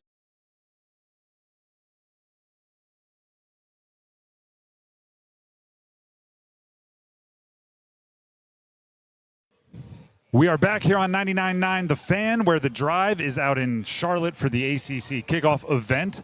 Day one today, and we are joined here at our table by Beau Pribula, a Virginia quarterback. Got to get used to saying that. He's been a Missouri quarterback. He's been a Penn State quarterback this year. For the grad year, he's with Virginia, with UVA. Beau, let's talk about that first. The Penn State years. You're now on opposite sides of the rivalry with James Franklin. Is it going to be weird seeing your coach across the enemy lines for such a heated rivalry? For me right now, I'm just focused on NC State week 1. Okay. I like that. Coach speak. Well, then this next question, what did you learn? You're looking at NC State. But the Duke head coach was the defensive coordinator when you were up there at Penn State, Manny Diaz. What'd you learn from going up against his defense in practice? Coach Diaz is one of the best coaches I've been around. My time at Penn State and his time at Penn State, being around him, the way that he commanded that defense was special. And I definitely noticed that, as well as, going against it every day. He does a lot of different things that can pose, difficult threats to the offense. And it's a good thing I went against that before. Beau Pribula joining us here, ACC Kickoff. Talk about doing a lot of different things. Third offense, third coaching staff that you're under in 3 years. How difficult is it to pick it up? How much translation is going on in your head from one offense to the next? This is actually, I had 2 OCs at Penn State, one at Missouri, and now Coach Kitch here at Virginia. So it's really my 4th offense, and the more offenses I've learned, the easier it gets. Because at the end of the day, the scheme is pretty similar. Every offense, tries to find the same zones on a field. Just doing it a different way. And the most difficult part really is just learning the vocabulary and learning how the offense, kind of how it runs, the rhythm. But that's just kind of memorization. And after a couple weeks, you got it down. So it's been a smooth process. Who do they have you watching? Are you watching Trevor Lawrence? Are you watching Chandler Morris from last season? Like when you're trying to get into this offense, who are they putting on screen for you? Mostly last year's offense, which would be Chandler. We're talking with Beau Pribula, Virginia quarterback, coming into ACC football season. I want to talk about the style and meshing your style with this offense. At Penn State, you were the running guy, right? You would come in, you had your little package, and you would take care of that part of the playbook. Missouri, I was kind of expecting we're going to have this big dual threat, but there wasn't a ton of running. What's the proper balance for you? I think both. I think that if just really a fair balance. Because if I can find different wrinkles in the run game that I can be a part of. With our running backs, which are talented, we can do so much off of that. Not just in the run game. It opens up so much in the pass game, too, with play actions and stuff like that, if you can incorporate it the right way. So I'm excited to do different things, both in the pass game and the run game. How is it different choosing a team this time? And even going back to high school, right? You're a big recruit, highly ranked, all those sorts of things. What were you looking for something different this time than you were maybe the few times you've picked a school in the past? I think the first time, in the portal, it was a little chaotic. And this time around, I really just wanted to find a good place that I fit really well into, as far as the culture and obviously all the football aspects, like the offense and how I fit into the scheme, but really just finding a place with good people. And, Coach Elliott's a genuine guy, great head coach, and that's just something I wanted to be a part of. What's it like to be recruited by Coach Elliott? I've talked to him a few times, right? Personable guy, but what's it like when you're the object of his desire? You know, Coach Elliott, he's a soft-spoken guy, but he's also direct, but just genuine. That's the main thing. Just a genuine guy. He means what he says, and that's one of the main things I appreciate about him. You're a little soft. I wouldn't say soft-spoken, but you're just kind of laid back here. Can you give us a hard count? Can you try to draw us off sides? I don't know. Right here in the middle of everybody. I mean, they want to hear it too. Everybody here. They're football guys all over the place. Well, we're on the clap cadence, so I'll give myself the out with that one. Everybody's on the clap cadence. Yeah. Here's the thing: if you got everyone here on Radio Row to jump, you did something right. There you go. Just want to let you know. Hey, we'll give you the free play. Chuck it deep. You've done the Big Ten. You've done the SEC. Is it different preparing in different conferences? Because the media, we draw these big lines of allegiances and everything. Now that you're preparing for the ACC, is it different? No, not at all. I mean, I have the same approach to every game, whether that's a Division II school or Alabama. I approach it the same way because that's how your process and your mentality has to be. At the end of the day, if it's different, you're not doing it right. It's got to be consistent. All right, if you're on the clap cadence, we can't get the hard count out of you. Let's get a like the metaphorical whiteboard, right? Draft prep stuff. We're going 3rd and 8, your own 40-yard line. It's got to have it time, but it's not 2-minute drill. It's 3.5 minutes on the clock. Down 4, like I said, got to have time. Got to go down and score. What's the play call? Well, you've been getting too high all day, so high safeties, but it's an aggressive defensive coordinator. We have 2 downs. Mm-hmm. And it is 3rd down and it's end of game. So, I think the defense, if you're saying too high, I might run the ball. I might run the ball, try to get half, make a manageable 4th down. So, yeah. You said to get half. I played college football at the University of Delaware. Our offensive coordinator used to be smart, get half, was the thing that just rattled into my brain. Yeah. With all the coaches you've had, do you have one that's like the voices in your brain? Could have been a high school coach or anybody that like the sayings pop to your brain like that. You just giggled. I feel like there's something there. Maybe my quarterback coach at who was at Penn State. Just because he was, I had him for a while. Probably him. You said you played at Delaware, though? Correct. Oh, by the way, shout out to Big Bro. Yeah, my older brother played at University of Delaware. Yeah, Cade. Yeah. Once a blue hen, always a blue hen. So that me and him are in a fraternity that you couldn't be a part of. That's right. No, that's you and him. Which, by the way, again, shout out to Big Bro. What advice? Actually, speaking of. From a quarterback family, very athletic family, you have athletes, all grandparents and everything else. But college football is changing so much. You've been a part of so much of the new. What advice would you give a quarterback? 4-star, a lot of options going into college right now. I would say choose a place based off of the people, and based off of somewhere you think you'd be happy. Don't just choose it for football. Obviously that's a huge deal, but go somewhere you want to go to college and get a good degree.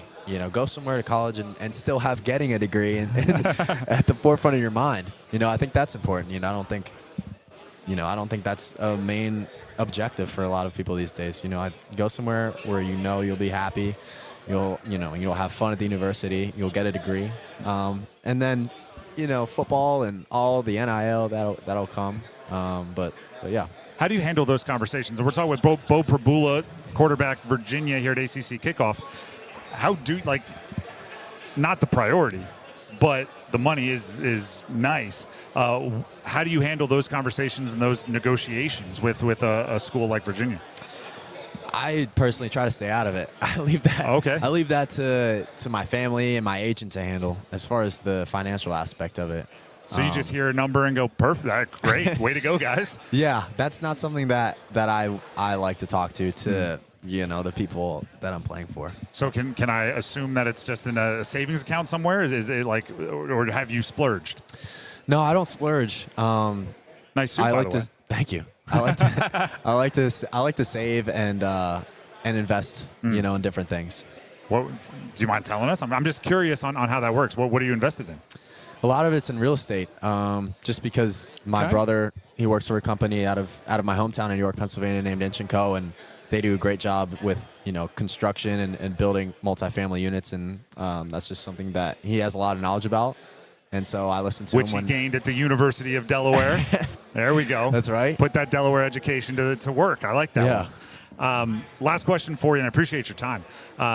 Breakout player. The ACC Kickoff, we're looking to get to know these teams. Who on your offense will we really know, halfway through the year? There could be so many. Smart answer. Good quarterback. All right. If the offensive line had the chance to have the ball in their hand, it might be them. But, Even better. All right, we've checked off the quarterback things. Studs, we've checked out, and the backups. Give all 10. There you go. Yeah, I'll give a shout to my guy, Dakota Twitty, tight end. He's a veteran player, and I'm excited to see him ball out this year. I'm really excited. Dakota Twitty. We'll be on the lookout. My producer Dennis just signaled he has a question for you. You mentioned NC State at the start of the year. Are you bummed the game's not in Brazil? No, I'm not. Oh, okay. I was a little. It's like a really cool experience. No, I was a little disappointed because of the experience aspect. As far as I wanted to see Christ the Redeemer and see Brazil, because I probably won't have an opportunity to do that again. Maybe on my own dime, obviously later in life. But all that real estate money. but we're really excited because we got a home opener. That's true. So it's Scott Stadium is a beautiful area to watch a game. What have you heard about a home game at UVA? Because hadn't played there, but I grew up in that area. It's a unique environment. That the most pump up songs, they're kind of arms around each other, swaying back and forth. It's a very cool environment, but it's a little different. What have you heard? They have the student section on the hill. Obviously, that was like a clip from last year when we beat Florida State and they stormed the field. It was unbelievable. But I heard it got a little rowdy last year. I know it hadn't been like that in the past too much, like recent memory. Tell your friends and family, be aware of the mud on that. People slip down all the time. I can only imagine. So be prepared. Beau, we appreciate you for stopping by. It was a great conversation. Good luck this year. Thank you very much. I appreciate you guys. Nice to meet you. Once again, that is Beau Pribula, the expected starting quarterback for Virginia this year, earlier today at ACC Kickoff. What did you think of his answer? 3rd and 8. I'll run it. Honestly, I need to dive into that guy's brain because I know a lot of quarterbacks. 3rd and 8, gotta have it time. You're even like when he first said well, you got 2 plays. I was in because he's thinking 4 down territory. He recognized the situation. Gotta have it, but as a quarterback, I'm thinking he's going to chuck it deep on the first. Right? He's not playing to the sticks. He wants to show off the gun. Deep post? So then he rolled it back. He said, "I might run the ball," and I'm not joking. As soon as he said, "I might run the ball, get half," I had it echo like a flashback to my old offensive coordinator going, "Be smart, get half. Be smart, get half." Because anytime you were on 2nd down or 3rd down and 4 down territory, you don't need the first.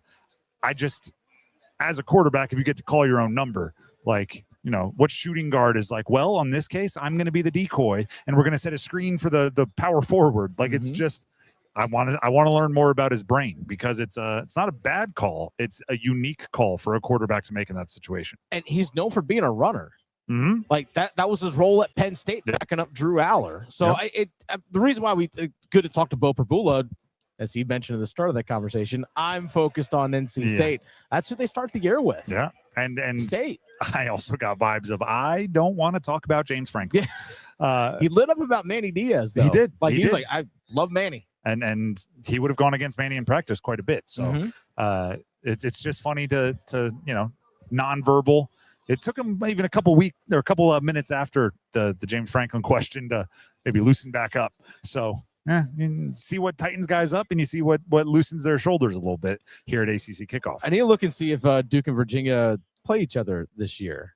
Because it'll be Pribula obviously taking on championship game rematch. It would be. We'll figure that out. Actually, Duke's at Virginia October 23rd. There you go. Beau Pribula could go against Manny, like back in practice at Penn State in 2023.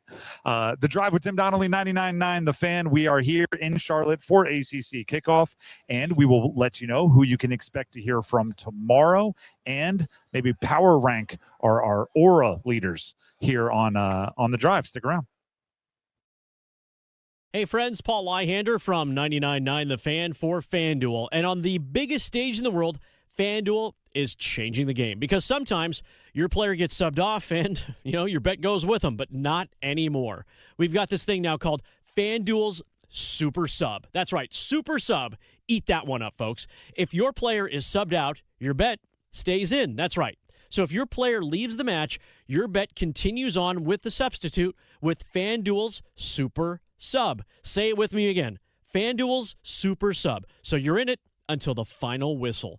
Visit FanDuel.com/Paul and get started now. FanDuel.com/Paul. That's Paul with a capital P. FanDuel's Super Sub. Just another reason to dig in with FanDuel. Let there be goals this summer on FanDuel. 21 plus and present in North Carolina. Gambling problem? Call 877-718-5543 or visit morethanagame.nc.gov. Excuse me, you think you could spare a square? Sorry, what? A square on your smartphone. Oh, yeah, for the 99.9 The Fan app.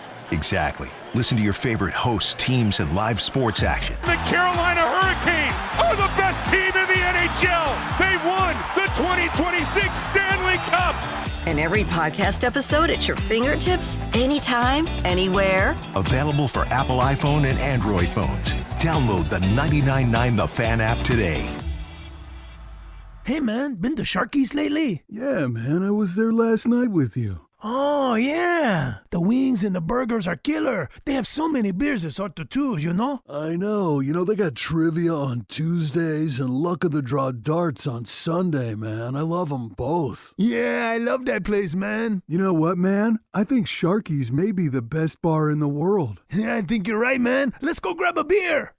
Sharky's at the corner of Delta Lake Drive and Durham Road. Open 7 days a week. Wesley Financial Group is not a law firm. Ask yourself this question. Is it really worth holding on to that timeshare that you know you need to get rid of? Here's the truth. The average maintenance fee just went up over 17%. That could have been 117%, and there's nothing you can do about it. When you buy a timeshare, you give them a blank check for annual maintenance and assessment fees. I'm Chuck McDowell, founder of Wesley Financial Group. For 15 years, I've helped over 50,000 families cancel their timeshare. Not sell it, not transfer it, cancel it. Did you buy a timeshare because they told you it was a great investment and your maintenance fees would never go up? That's a lie. Are you ready to get rid of your timeshare once and for all? Simply call us and I'll send you our timeshare exit kit that explains all your options for cancellation. Call Wesley now for your timeshare exit kit. 800-822-1490. That's 800-822-1490. 800-822-1490. This is the story of the one. As a maintenance engineer at a beverage manufacturing plant, he starts his day knowing every line is ready to run because Grainger delivers the industrial-grade products he needs to keep mixers, conveyors, and packaging equipment moving. With Grainger's vast selection of bearings, belts, and motors, he keeps operations running smoothly, so nothing grinds to a halt. Call 1-800-GRAINGER, click Grainger.com, or just stop by. Grainger, for the ones who get it done. Get in the zone, AutoZone. Summer's finally here, and we're kicking it off with a whole lot of free. Free brake pads with Duralast rotors. Free oil filter with 5 quarts of oil. Free Armor All wipes with Armor All glass cleaner, and more. More free, so you can have more summer. Celebrate free at AutoZone. Now through July 27th. Restrictions apply. Get in the zone, AutoZone.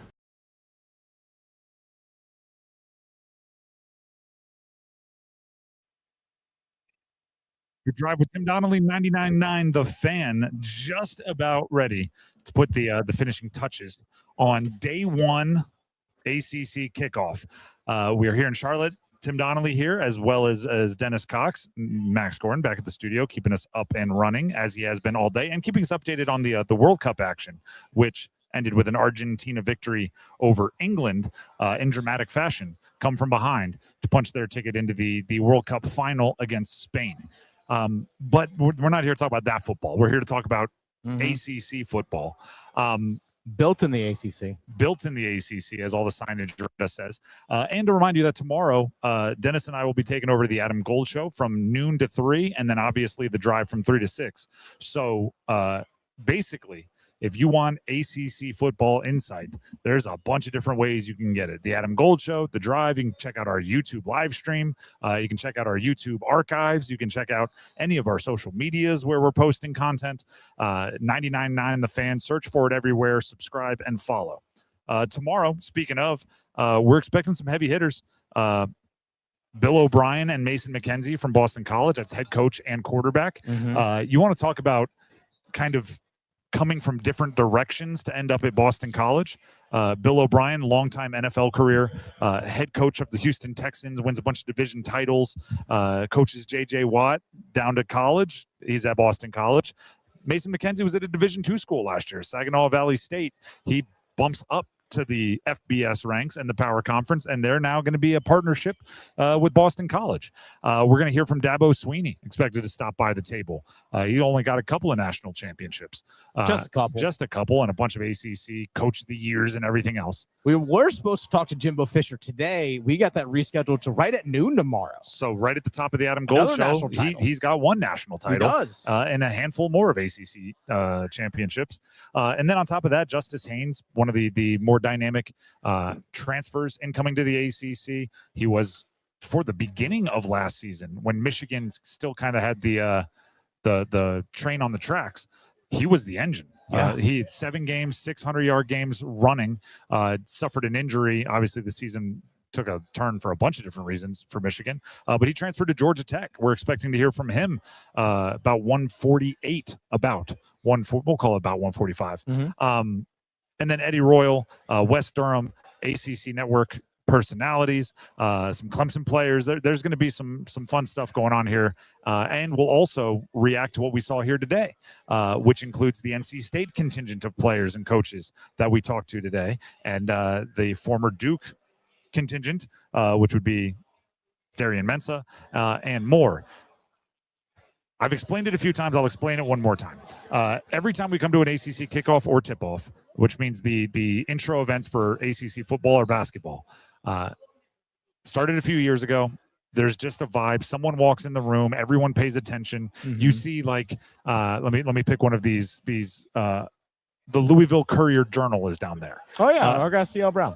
You'll see somebody at the Louisville Courier-Journal or at War Chant. Wake Up War Chant, right? They have very specific teams that they're here to cover. Yeah. But somebody from a team that has nothing to do with their team will walk in, and you'll see all their heads turn, and everyone will just go like, all right, I guess we're watching this guy because he's commanding the room right now. And you notice it. You can't describe it all the time. I do my best. But at the end of every kickoff or tip-off, we pick the one that commanded the room the most. Dennis and I, we deliberate, we debate, we pick one, and it's almost 100% that person goes on to have not just like a pretty good season, but a breakout season that year. In the past for football, we'll just give you some of the football examples. 4 years ago, Kenny Pickett ended up being ACC Player of the Year. Year First after that, pick, it was Riley Leonard during his breakout year for Duke. The year after, it was Cade Klubnik, which he had an unbelievable year for Clemson. And the irony is the next year he didn't have the same vibe for us, and he didn't have the same year for Clemson and fell into the mid-rounds of the draft. And then last year was Darian Mensah, who led Duke to an ACC championship for the first time in decades. Obviously, we are just 1/3 of the way through ACC kickoff. There were 2 guys, both quarterbacks. One could be a repeat winner. Darian Mensah was impressive to me. Oh, yeah. Not because of what he did to Duke or how he left Duke, but because of how he handled it today. And the other is CJ Bailey.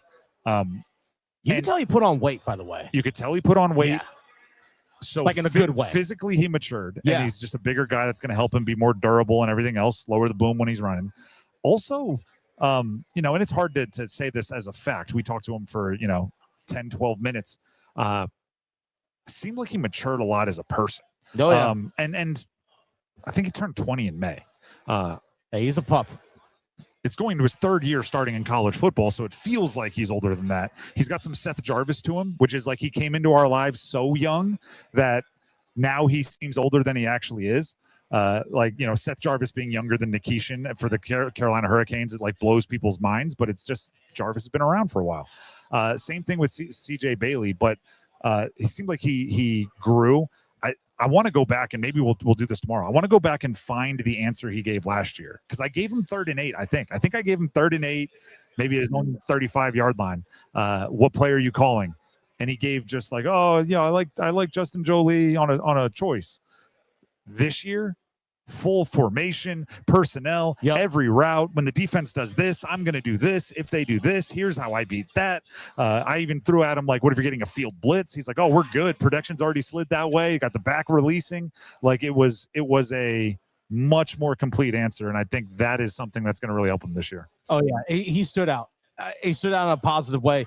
I know for me personally, we were talking about this off air, talking about the conversation we had with CJ Bailey. I know for me personally, when I was in college playing sports, and just as a person, from sophomore to junior year is where I had the most physical development. It's also where I took the massive leap as a player and just as a person. You're growing up now. Like, I'm not longer a teenager, I'm 20.